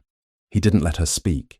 He handed her a bag of coins and told her that if she was seen in London again, he would have her arrested for theft. She fled into the night, terrified by the cold, rational fury in his eyes. By morning, the house was half empty. The spies were gone. We were alone in the vast, echoing mansion, with only the cook and old Bennet remaining. It was quiet. It was peaceful. But we knew it was the calm before the storm. Julian had his proof of my infidelity, a fake letter that he would undoubtedly try to use. He would come for us, and when he did, we would be ready. I stood by the window, watching the sun rise over London. Sebastian came up behind me, wrapping his arms around my waist, resting his chin on my shoulder. It was the first time he had held me like that, not for a performance, not for protection, but simply because he wanted to. They will come for us, he whispered against my hair. Let them come, I replied, leaning back into his warmth. We are the legends of the fall, Sebastian. We don't break. We just hit back harder. And in the silence of the purged house with the enemy gathering at the gates, I finally felt like a duchess. Not of a title, but of a man's heart. The peace we had cultivated in the wake of the servant purge was fragile, spun from glass and silence. We moved through the empty corridors of Strathmore House like ghosts, Sebastian and I, existing in a bubble of shared vigilance. But bubbles are destined to burst, and the needle that popped ours arrived in a carriage with peeling paint and a crest that had seen better days. It was a Tuesday afternoon, grey and weeping with rain, when the butler, old Bennet, the last bastion of the old guard, shuffled into the library. Your Grace, he murmured, looking pained. You have visitors. Sebastian looked up from his desk, his hand instinctively moving toward the drawer where he kept his pistol. We are not receiving, Bennet. Send them away. I attempted to, Your Grace, Bennet said, wringing his hands. But it is Mr. Julian, and he has brought family. I felt the blood drain from my face. I looked at Sebastian, and saw the mask of the savage Duke slide instantly into place, hardening his features into granite. "Show them to the drawing room," Sebastian commanded, his voice devoid of warmth. When Bennett left, Sebastian turned to me. "Julian knows we have closed ranks. He is bringing battering rams. He is bringing my father and Lydia," I corrected him, standing up and smoothing the skirts of my dark blue silk dress. "He knows that I can manage a household of spies, but he thinks I cannot manage my own blood." "Do not let them get to you," Sebastian said, standing and moving to my side. He didn't touch me, but his presence was a shield, warm and solid. "You are not Ilara Vance anymore. You are the Duchess of Caledon. Remember that." We walked to the drawing room together. The doors were thrown open, revealing a tableau that felt like a distorted mirror of my past. My father, Lord Vance, sat near the fire, looking smaller and shabbier than I remembered. He was drinking Sebastian's brandy with a trembling hand. Lydia was standing by the window, staring out at the rain, dressed in a gown of pale pink that looked garish against the sombre elegance of the room. And Julian stood in the centre of the rug, smiling as if he were the host and we were the guests. "Sebastian! Ilara!" Julian exclaimed, spreading his arms. "Forgive the intrusion. I ran into Lord Vance and dear Lydia in Bond Street, caught in the rain, poor things, and I insisted they come here for tea. It has been so long since family was together, has it not?" "It has been 3 weeks," Sebastian said coldly, ignoring Julian's hand and walking past him to the fireplace. He loomed over the room, radiating a suppressed violence that made my father shrink into his chair. "And we are not in the habit of receiving unannounced guests, Julian. My wife is indisposed."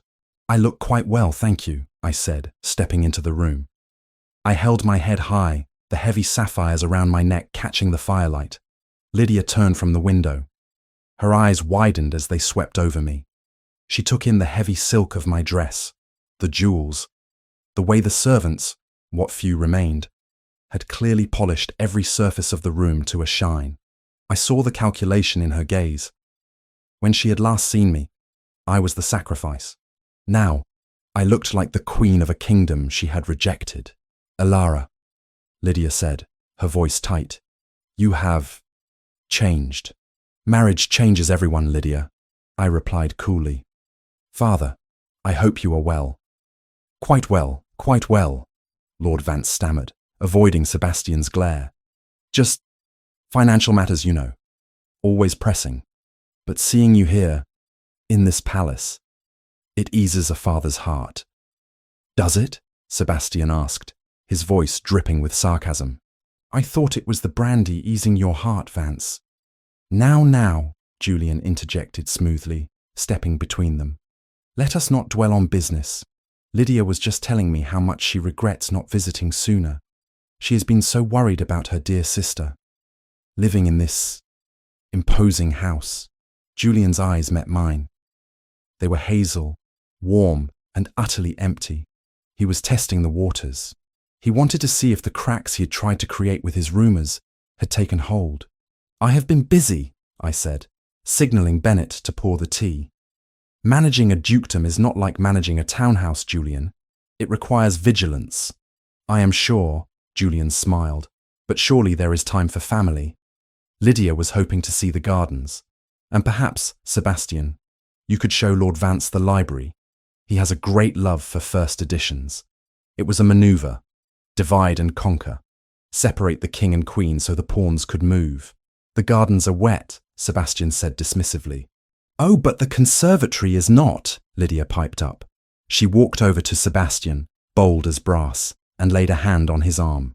I saw Sebastian flinch, a microscopic movement that only I would notice. "Please, Your Grace, I have heard so much about the Caledon orchids, and Ilara was always so boring about flowers. Surely you can show me. A man of your passion must appreciate beauty." The room went silent. It was a clumsy, desperate attempt at flirtation, born of envy and the sudden realization that she had thrown away a fortune. Lydia didn't see a monster anymore. She saw the velvet coat, the gold signet ring, and the power. She wanted what I had. Sebastian looked down at her hand on his sleeve as if it were a poisonous spider. Then he looked at Julian, who was watching with a predator's patience. "Very well," Sebastian said, his voice dangerously soft. "I will show you the conservatory, Miss Vance. Julian, entertain my wife. Vance, try not to drink the entire decanter." He offered his arm to Lydia. She beamed, casting a triumphant look over her shoulder at me as they walked out. She thought she was winning. She thought she could charm the beast that the spinster had failed to tame. She had no idea she was walking into a cage with a tiger who was barely holding onto his leash. I was left alone with Julian and my father. "He seems calmer," Julian observed, sipping his tea. "Less shouting today." "He takes medication," I lied smoothly. "Dr. Adderley's prescription. It soothes the nerves." "Does it?" Julian leaned forward. "And you, Ilara? Do you need soothing? You look tense.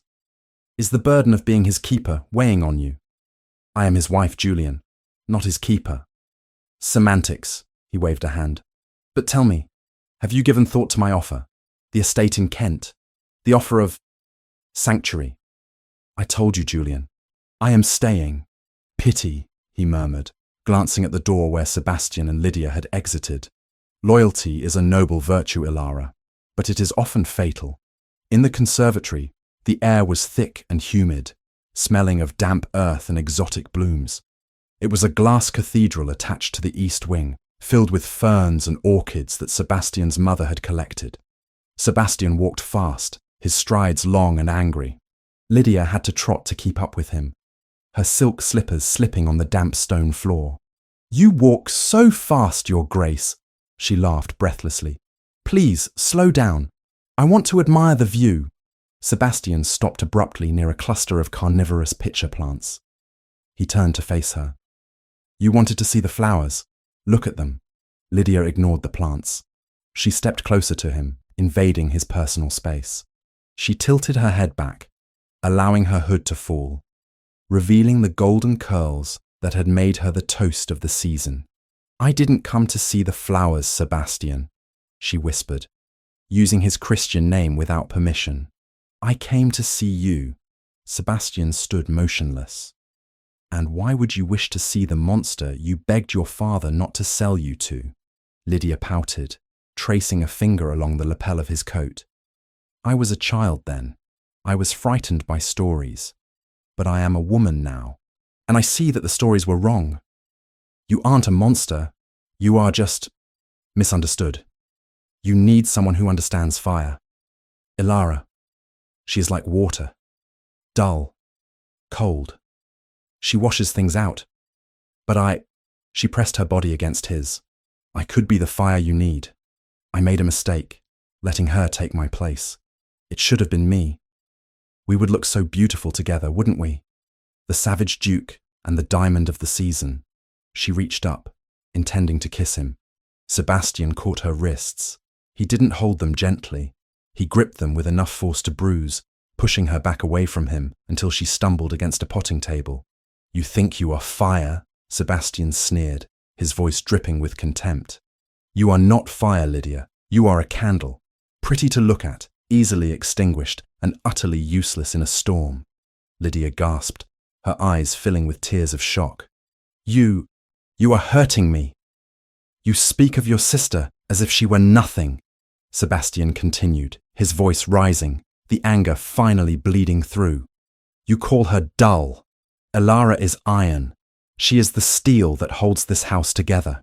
She walked into the dark without faltering to save a wretched, ungrateful creature like you. You look at this house and you see mirrors and gold. She looked at this house and saw a war, and she picked up a sword." He released her wrists with a shove of disgust. "Do not ever touch me again," he snarled. "You are not fit to polish her boots. If I had married you, I would have thrown myself from the roof within a week out of sheer boredom. Now get out of my sight before I forget that you are her sister and remember that you are a trespasser." Lydia stared at him, her vanity shattered, her humiliation absolute. She let out a sob, turned, and ran from the conservatory. She didn't go back to the drawing room. She ran toward the side exit, blinded by tears and rage. And there, waiting in the shadows of the corridor, was Julian. He caught her arm as she ran past. "Lydia, my dear, what happened?" "He is a beast!"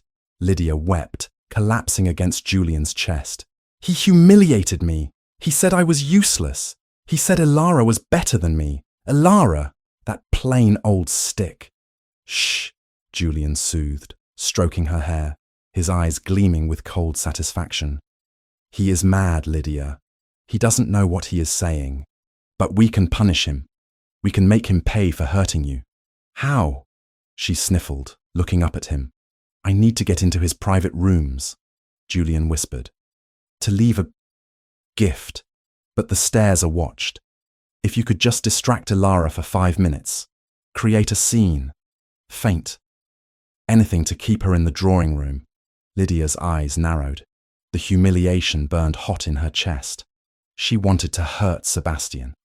She wanted to wipe that superior look off Ilara's face. "I will do it," she hissed. In the drawing room, I was pouring a second cup of tea for my father, who was now babbling about a horse race in Newmarket. "Ilara!" Lydia burst into the room. She wasn't pretending this time. Her face was blotchy, her hair wild. She looked deranged. "He attacked me!" she screamed, pointing a shaking finger at the door. "Your husband! He dragged me into the conservatory and he tried to force himself on me." Lord Vance dropped his teacup. Good God! I stood up slowly. I knew it was a lie. I knew Sebastian, but I also knew Lydia. This was a distraction. "Lydia, stop lying," I said calmly. "I am not lying," she shrieked, throwing herself onto the sofa. "He is a monster. He confused me with you. He said terrible things. Oh, Papa, take me home." It was chaos. My father was blustering, Lydia was screaming, and in the back of my mind, a clock started ticking. Where was Julian? I looked around the room. Julian was gone. "Where is Julian?" I asked sharply. He went to find the Duke," Lydia sobbed, burying her face in a cushion. No, he hadn't. I didn't wait. I gathered my skirts and ran. I didn't run to the conservatory. I ran to the stairs. The servants were few, and Bennett was deaf in one ear. The path to the upper floors was clear. I took the stairs 2 at a time, my heart hammering against my ribs. Julian wasn't going to confront Sebastian. He was going to the one place we had kept sterile, the one place Sebastian felt safe, our bedroom. I reached the corridor. The door to our suite was ajar. I slowed down, quieting my breathing. I crept forward, peering through the gap. Julian was there. He was standing by the bedside table, where the carafe of water Sebastian drank from every night always stood. He was holding a small, blue glass vial. He was tilting it over the carafe. "What are you doing, Julian?" My voice was steady, though my knees were shaking. Julian froze. He didn't jump. He didn't drop the vial. He slowly straightened and turned to face me. The charm was gone. The handsome, smiling cousin had vanished, replaced by a man with eyes as dead as a shark's. "Ilara," he said smoothly, capping the vial and slipping it into his pocket. "I was just checking the accommodations. Sebastian has such paranoid habits. I wanted to ensure his water was fresh." "It is fresh," I said, stepping into the room. "I poured it myself an hour ago. And I know what arsenic looks like, Julian. It precipitates if the water is too cold. Did you bring a spoon to stir it?"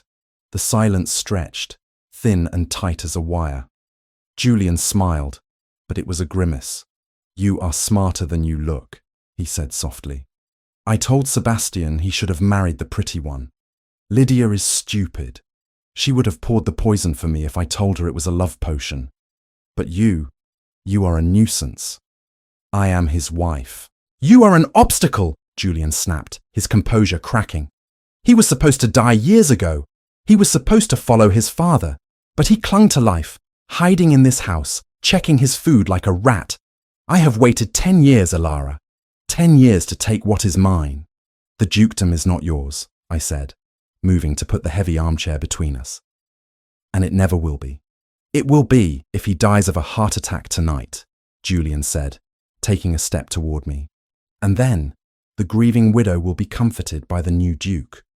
Or perhaps, the grieving widow will be found distraught, having taken her own life in grief. You won't get away with it. We fired your spies. We know about the accounts. The accounts? Julian laughed.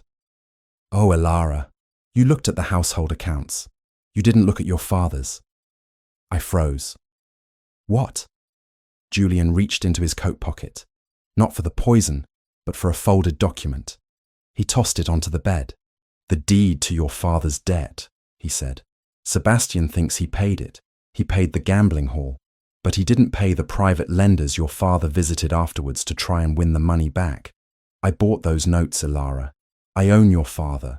I own his house. I own the clothes on his back. And I own Lydia. He took another step. If you scream, if you call for Sebastian, I will have your father thrown in Fleet Prison by morning. Lydia will be on the street. I will destroy them. Unless... He pulled the blue vial back out of his pocket and held it out to me. Unless you finish what I started. I stared at the vial. It was small, innocuous. It held death. You want me to kill him? I whispered. He trusts you, Julian said, his voice dropping to a seductive purr. He doesn't check the water if you pour it. He doesn't lock the door if you are inside. Do it, Elara. Put it in his wine tonight. He will go to sleep and simply stop. No pain. And when he is gone, I will burn your father's debts. I will give you a pension. You will be free. And if I refuse, then I will kill him anyway, Julian shrugged. It will just be messy. And I will make sure your father watches from a cell while Lydia is sold to the highest bidder to pay off the interest. He placed the vial on the bedside table, next to the water carafe. Think about it, he said. You have until morning. If he wakes up tomorrow, your family is destroyed. He walked to the door. He paused, his hand on the frame. He is a monster, Elara. Everyone says so. You would be doing the world a favor. You would be a hero. He left. I stood alone in the darkening room, staring at the little blue bottle. The silence of the house pressed in on me. Downstairs, I could hear the faint murmur of Lydia weeping, and my father trying to comfort her. My family. The people who had sold me. The people who had mocked me. And Sebastian. The man who slept on the floor. The man who had defended me. I reached out and picked up the vial. It was cold. The door opened behind me. I spun around, hiding the vial in the folds of my dress. It was Sebastian.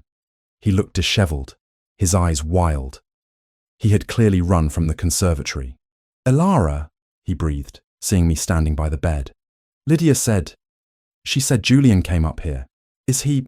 He scanned the room, looking for threats. He saw nothing but me.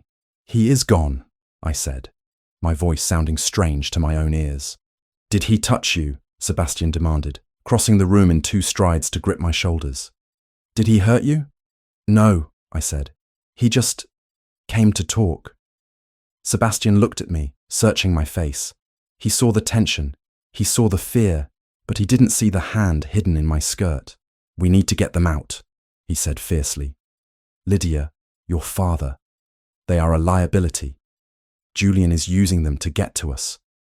I know, I whispered. Elara, he said, pulling me into his chest. I am sorry. I should never have let them in. I promised to keep you safe. And I let the wolves into the parlor. I rested my head against his heart. I could hear it beating. Strong. Steady.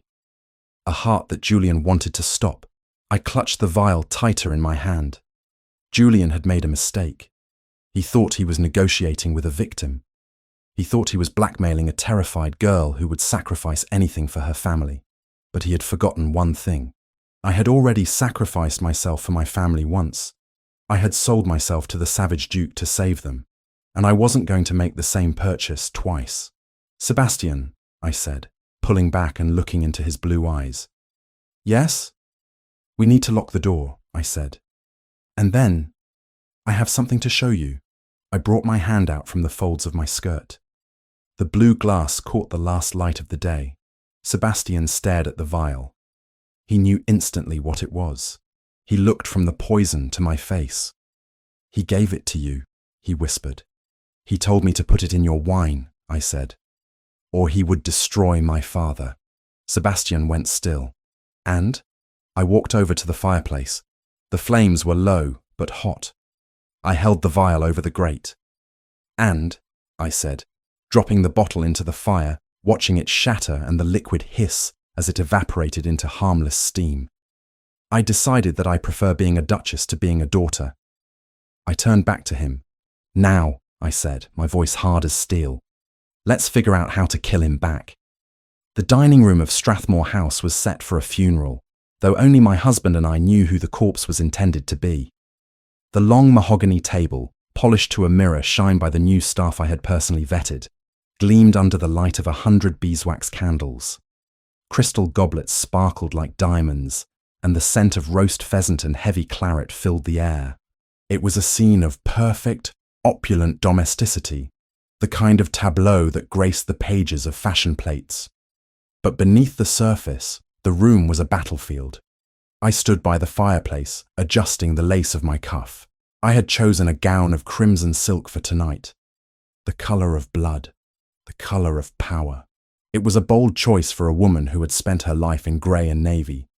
But Alara Vance, the spinster, was gone. In her place stood the Duchess of Caledon, and she was ready for war. You are pacing, Sebastian said.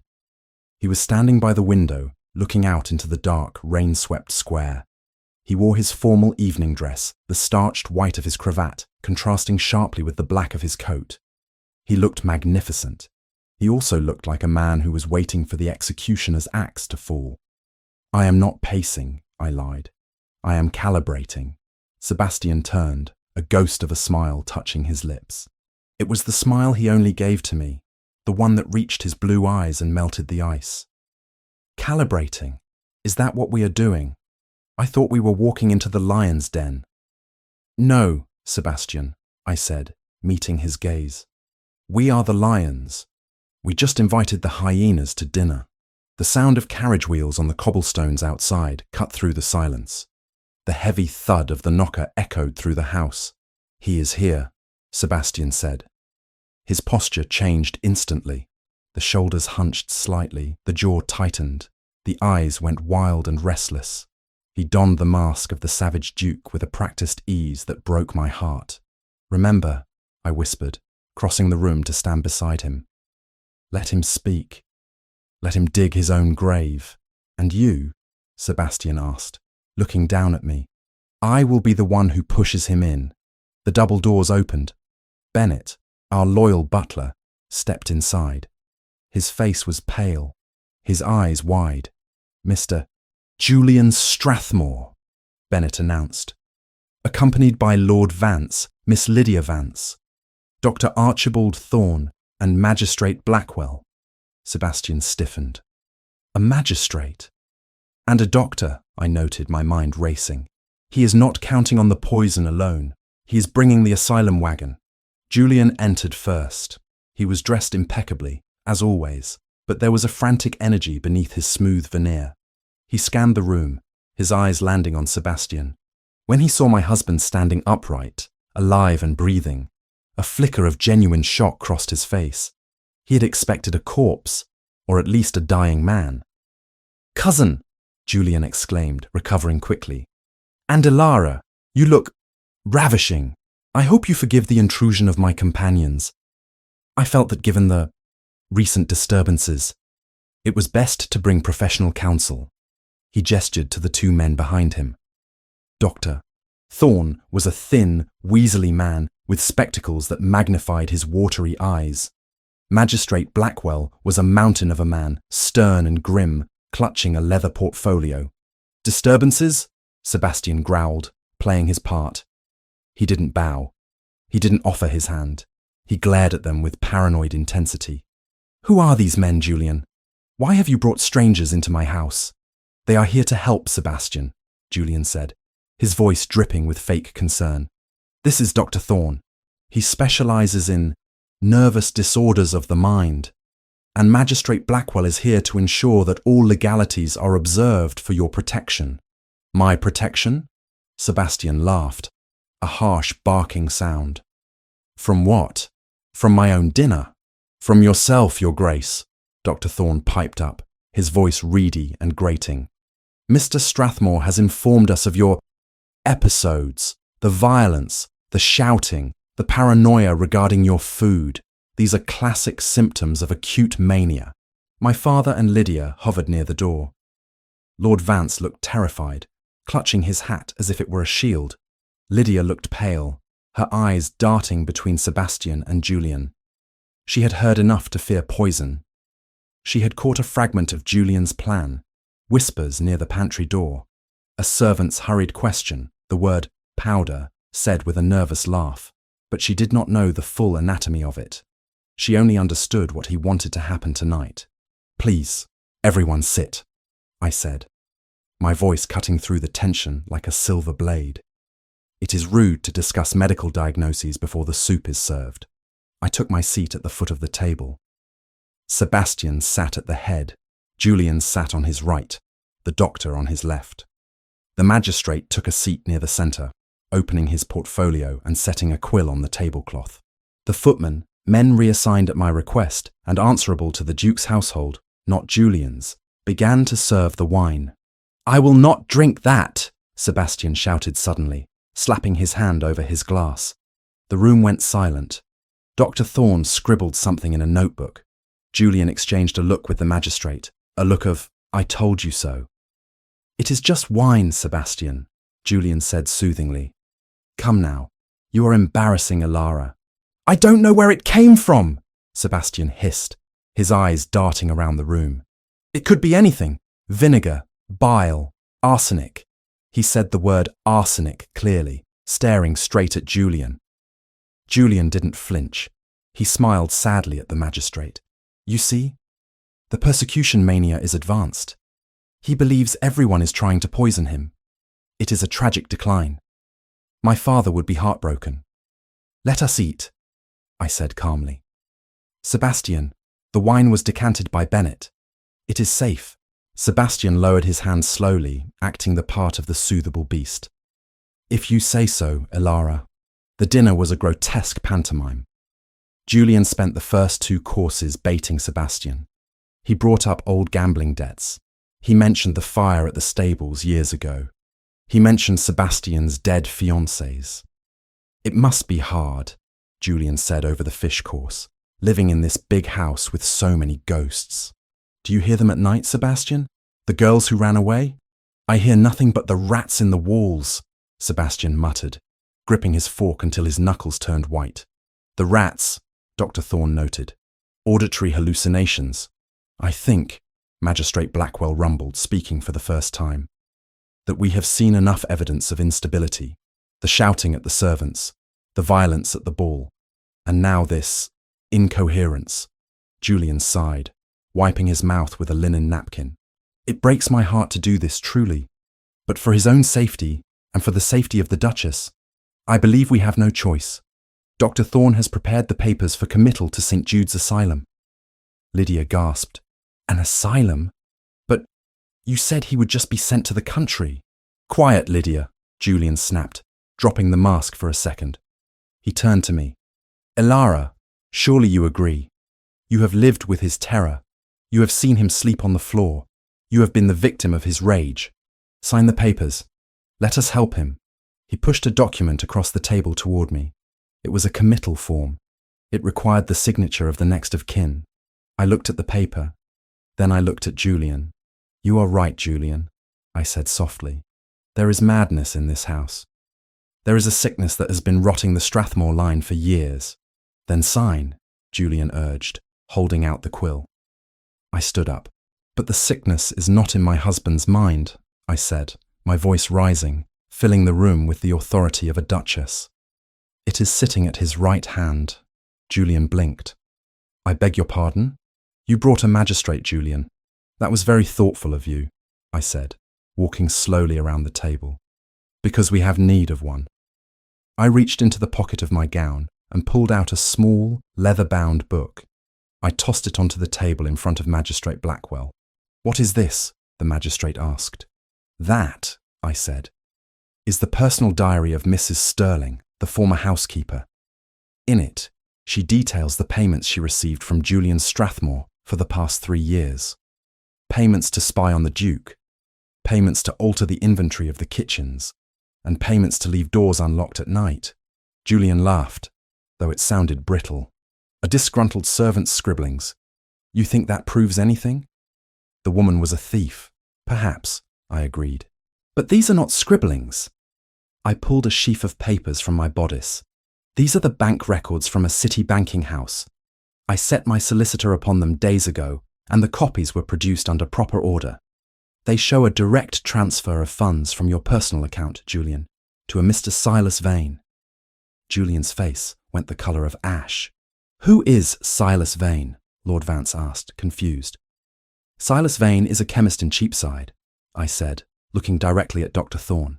A chemist known for selling compounds that are restricted by law, compounds like arsenic. This is preposterous. Julian stood up, knocking his chair over.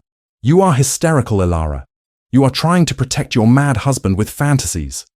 Am I? I turned to Sebastian. Sebastian, the magistrate seems to think you are paranoid about your wine. Shall we prove him wrong? Sebastian stood up. The hunched shoulders straightened. The wild look in his eyes vanished, replaced by a cold, deadly clarity. He picked up his glass of wine. You claim I am mad because I fear poison, Sebastian said to the room. But paranoia is only a delusion if there is no threat. He looked at Julian. Drink it. He held the glass out to his cousin. Don't be ridiculous, Julian sneered. I have my own wine. Drink mine, Sebastian commanded. If I am mad and the wine is safe, you have nothing to fear. But if you hesitate, then the magistrate might wonder why. Julian stared at the glass. Beads of sweat broke out on his forehead. He knew the plan he had set in motion. He knew he had given me the poison. He assumed I had put it in that decanter. If he drank it, he died. If he refused, he admitted guilt. I will not cater to your delusions, Julian shouted. He won't drink it, I said to the magistrate, because he thinks it is poisoned, because he gave me the poison himself. Liar, Julian screamed. She is lying. She is the one who wanted him dead. She hates him. Did I? I walked back to my seat and picked up the water carafe from the sideboard, the one Julian had tried to tamper with the day before. You gave me a blue vial, Julian, I said. You told me to put it in his water. You told me that if I didn't, you would put my father in prison. She is making it up, Julian yelled, looking around for support. Lydia, tell them she is crazy. Lydia stood frozen, tears streaming down her face. She looked at Julian, then at me. He did threaten Papa, Lydia whispered. Shut up, you stupid girl, Julian roared. And, I continued, raising my voice over his, you were so concerned about Sebastian's nerves tonight that you brought a calming draught with you, didn't you, Dr. Thorne? I pointed to the small bag the doctor had placed by his feet. Open the bag, magistrate, Sebastian ordered. Magistrate Blackwell, looking grim and furious, reached down and seized the bag. Dr. Thorne tried to grab it back, but Sebastian caught his wrist in a grip of iron. Touch it and I break the arm, Sebastian said calmly. Blackwell opened the bag. Inside, nestled among the bandages and smelling salts, was a blue glass vial, identical to the one Julian had given me. A sedative, Dr. Thorne squeaked. For the mania. Test it, I said. Test it on the roast beef. Or test it on the doctor. Blackwell uncorked the vial. He sniffed it. He looked at Julian. This is not laudanum, Blackwell said, his voice heavy with authority. I have seen this before in murder trials. This is an arsenic solution. The silence that followed was absolute. Julian looked at the vial. He looked at the magistrate. He looked at Sebastian, who was smiling, a cold, terrifying smile of a wolf who has finally trapped the hunter. It seems, Sebastian said, that the only madness in this room is the belief that you could kill a Strathmore in his own house and get away with it. Arrest him, Blackwell barked to the constables who were waiting in the hall. Men Sebastian had summoned hours ago. No! Julian backed away, knocking over a crystal vase. No, you can't. I am the heir. He is the madman. Look at him. He is the savage. I am the Duke of Caledon, Sebastian said, his voice ringing with power. And you are nothing. 2 constables burst into the room. They grabbed Julian. He struggled, screaming curses, his dignity shredded. I should have killed you 10 years ago, Julian shrieked as they dragged him toward the door. I should have used a knife. You unnatural beast. You and your witch of a wife. Dr. Thorne tried to slide under the table, but Blackwell hauled him up by his collar. You too, Doctor. We will see how your diagnosis holds up in Newgate Prison. As the door slammed shut on Julian's screams, the room fell silent again. The storm had broken. My father, Lord Vance, collapsed into his chair, weeping. I didn't know, he sobbed. Ilara, I swear. I didn't know he would go this far. Lydia stood by the window, trembling. She looked at me. Really looked at me, for the first time in her life. She saw the way Sebastian stood beside me. She saw the way he looked at me, not with possession, but with awe. You saved him, Lydia whispered. I saved us all, I replied, feeling the exhaustion finally begin to pull at my bones. Magistrate Blackwell cleared his throat. He looked at Sebastian, then at me. He closed his portfolio. Your Grace, Blackwell bowed to Sebastian. My apologies for the intrusion. It seems I was misinformed regarding the state of your mental health. You were doing your duty, Blackwell, Sebastian said, pouring himself a glass of wine, the wine from the decanter. He took a long sip, his eyes never leaving mine. But in the future, if you wish to know if I am sane, ask my wife. She is the only one who truly knows. Indeed, Blackwell bowed to me. Your Grace, a remarkable display of evidence. We keep good records at Strathmore House, I said. When the magistrate had left, taking the stench of the law with him, and my father and Lydia had been sent to guest rooms to recover from their shock, Sebastian and I were finally alone in the wreckage of the dinner party. The candles were burning low. The food was cold, but the air was clear. Sebastian walked over to me. He took my hand, the hand that had held the diary, the hand that had pointed the finger of accusation. He kissed the knuckles, then the palm, then the wrist. You were magnificent, he whispered against my skin. I was terrified, I confessed, my knees finally giving way. He caught me, pulling me against his chest.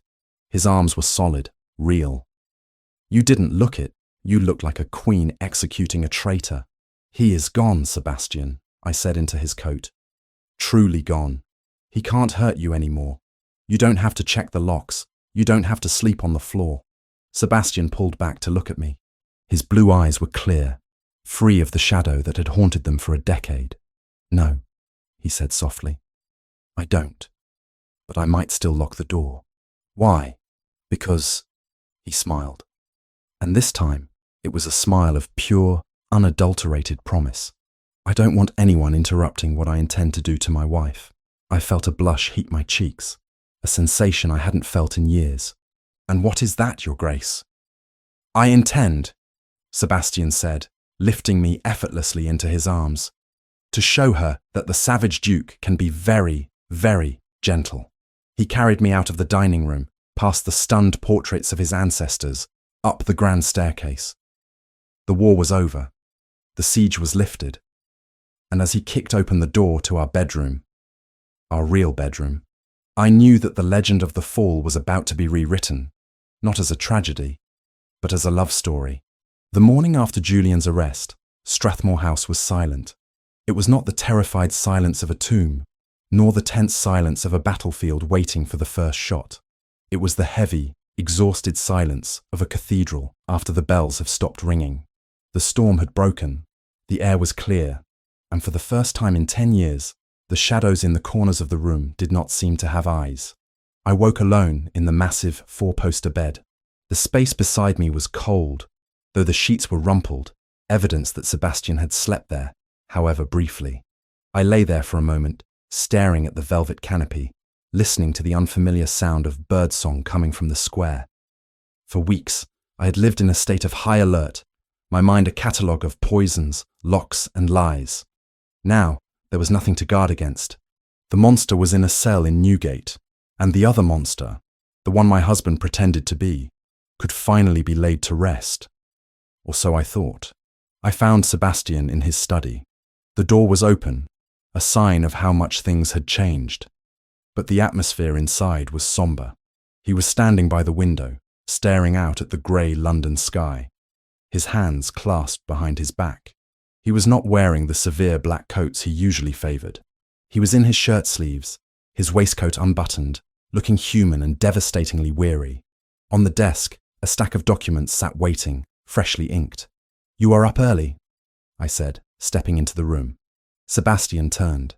He looked at me, and his eyes were filled with a profound, aching sadness that stopped me in my tracks. He didn't smile. He didn't cross the room to kiss me as he had the night before. He looked like a man who was preparing to say goodbye. "There is much to do," he said, his voice rough. "The lawyers will be here within the hour to handle the fallout of Julian's arrest. The scandal will be significant. The name Strathmore will be dragged through the mud." "Let them drag it," I said, walking over to the desk. "Mud washes off, blood does not. And we stopped the bleeding." I looked down at the papers on the desk. I expected to see legal briefs regarding Julian, or perhaps the new employment contracts for the staff. Instead, I saw a deed of separation, and beneath it, a draft for a petition of annulment. My heart stopped. I looked up at him, the paper crinkling under my sudden grip. "What is this?" Sebastian turned back to the window, unable to meet my gaze. "It is your freedom, Ilara." "My freedom?" I repeated, the words tasting like ash. "I didn't ask for freedom. You earned it," he said quietly. "You saved my life. You saved my house. You destroyed the threat that has hung over me for a decade. You have done everything you promised and more. The contract is fulfilled." "The contract?" I whispered, anger beginning to simmer beneath the hurt. "Is that what this is to you? A transaction? I thought we burned the ledgers last night."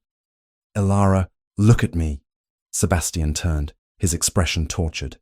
"Look at who I am. I am a man broken by 10 years of fear.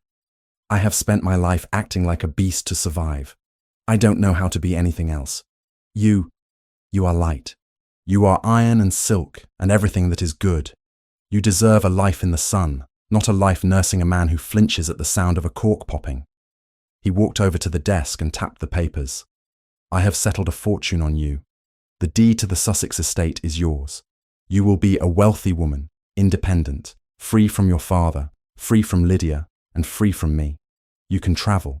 You can find a man who hasn't spent a decade wrestling with ghosts. You can be happy." I stared at him.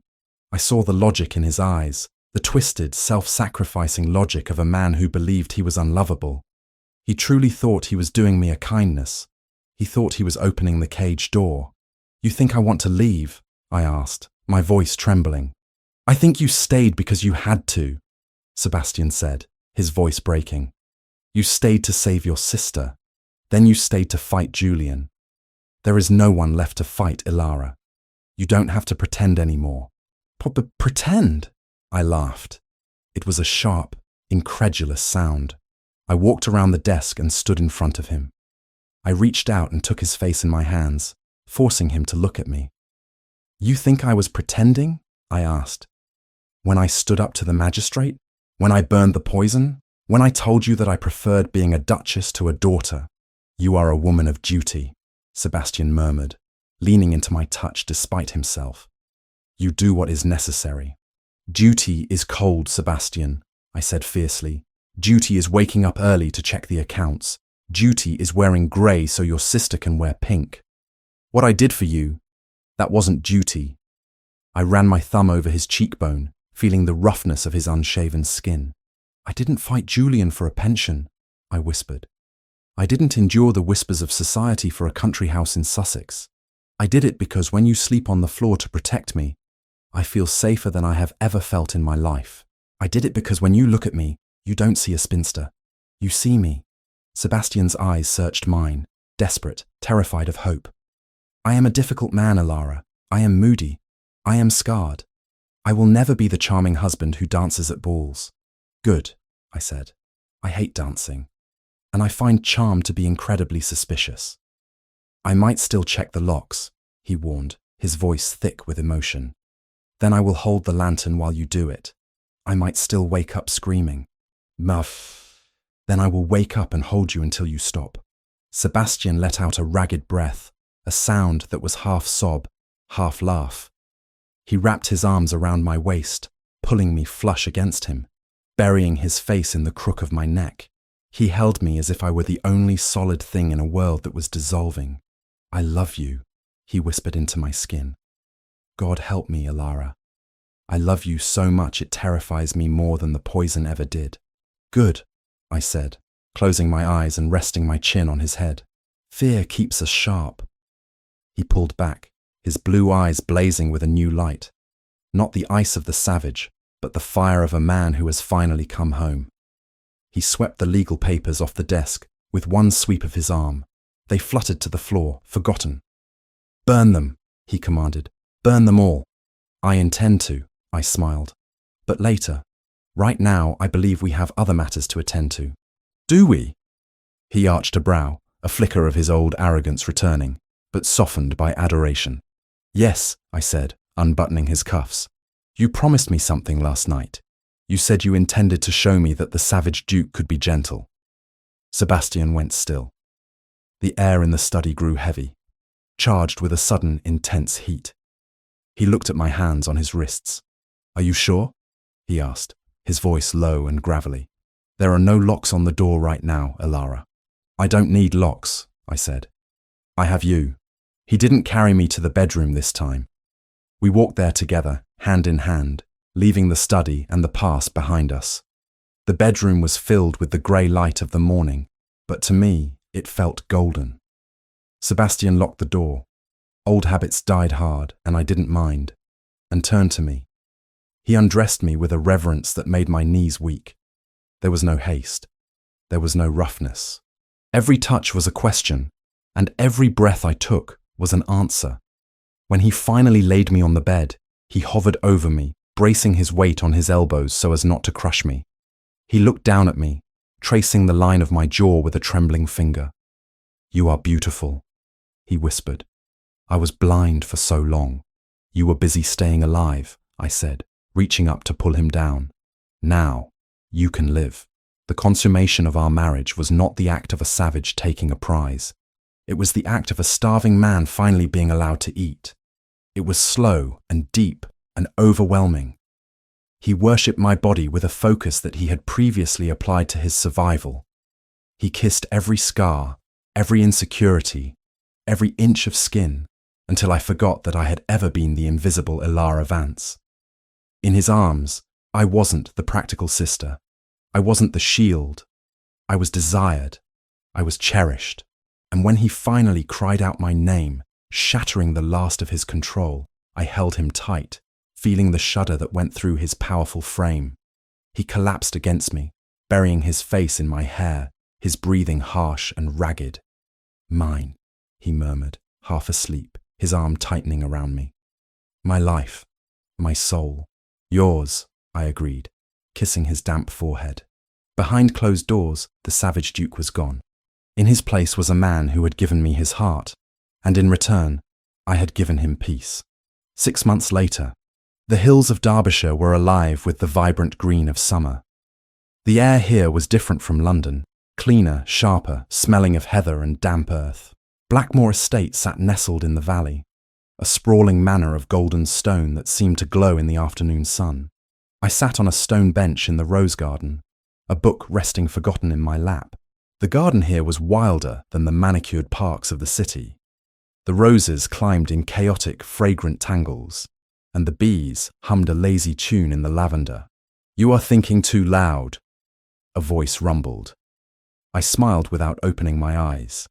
I am simply enjoying the silence, Sebastian. Sebastian stepped into view. He looked different. The pallor of London was gone, replaced by a healthy tan. The tension that used to hold his shoulders near his ears had dissolved. He wore riding boots and a simple linen shirt, open at the collar. He looked like a man of the earth, not a creature of the shadows. He sat beside me, taking my hand and bringing it to his lips. A letter arrived from London. Oh? I opened one eye. From whom? Your father, Sebastian said, handing me the parchment. I took it. My father's handwriting was shaky. He wrote of the weather, of his health, and mostly, he wrote of Lydia. She is unhappy, I summarized, scanning the page. Lord Halloway is a bore, apparently. He talks only of turnips and refuses to take her to town for the season because of the cost. A tragedy, Sebastian said dryly. She has a roof over her head and a husband who doesn't gamble away her dowry. She should be grateful. She isn't capable of gratitude, I said, folding the letter. But she is safe. That is enough. And Julian, Sebastian asked, the name no longer carrying the weight of a curse. Rotting in Newgate, I said. The trial is next month. With the chemist's testimony, he will likely hang or be transported to the colonies for life. Good riddance, Sebastian murmured. He reached out and rested his hand on my stomach, his touch gentle and awed. I do not want him in the same hemisphere as my son. I covered his hand with mine. Or daughter. I don't care. Sebastian smiled. A true, blinding smile that made my heart turn over. As long as they have your eyes and your brain. If they have my temper, we are all doomed. We will manage, I said. We are good at managing. He leaned in and kissed me, a soft, lingering kiss that tasted of sunshine and promise. Are you happy, Ilara? He asked, pulling back to look at me. Truly. I looked at the golden house, the rolling hills, and the man who looked at me as if I were the sun itself. I thought of the spinster in the grey dress who had walked into the rain to save her family. I thought of the terrified bride who had entered the house of the beast. I am not just happy, I said. I am victorious. Sebastian laughed, a deep, rumbling sound that startled a nearby heavy bumblebee. Yes, you are. We sat there as the sun began to set, casting long shadows across the valley. The world still whispered about the savage Duke of Caledon. In the clubs of London, they told stories of his rage, of his madness, of the poor wife he had dragged to the country. They called it a tragedy. They called it a cautionary tale. Let them talk. Let them have their legends. Here, in the quiet of the hills, behind the closed doors of our home, we knew the truth. The beast hadn't been tamed. He had been loved. And the invisible woman hadn't disappeared. She had finally been seen. As the first stars began to appear in the twilight sky, Sebastian stood and offered me his hand. Come, wife, he said. The air is getting chill. Let us go inside. I took his hand.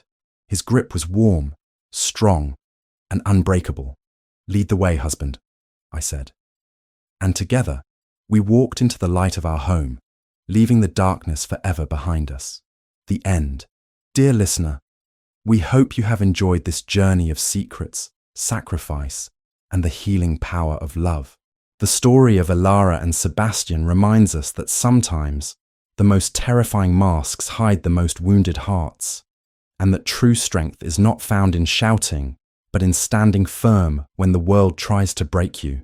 It teaches us that love is not just about passion, but about partnership, about finding the one person who will stand back to back with you against the storm. If this story touched your heart, if you cheered for Ilara's courage and Sebastian's redemption, please consider liking this video and subscribing to our channel. Your support allows us to bring more of these timeless tales to life. Share this story with someone who needs to believe that even the darkest winters can turn into a glorious summer. May you sleep peacefully tonight, knowing that you are worthy of a love that sees you, protects you, and cherishes you for exactly who you are.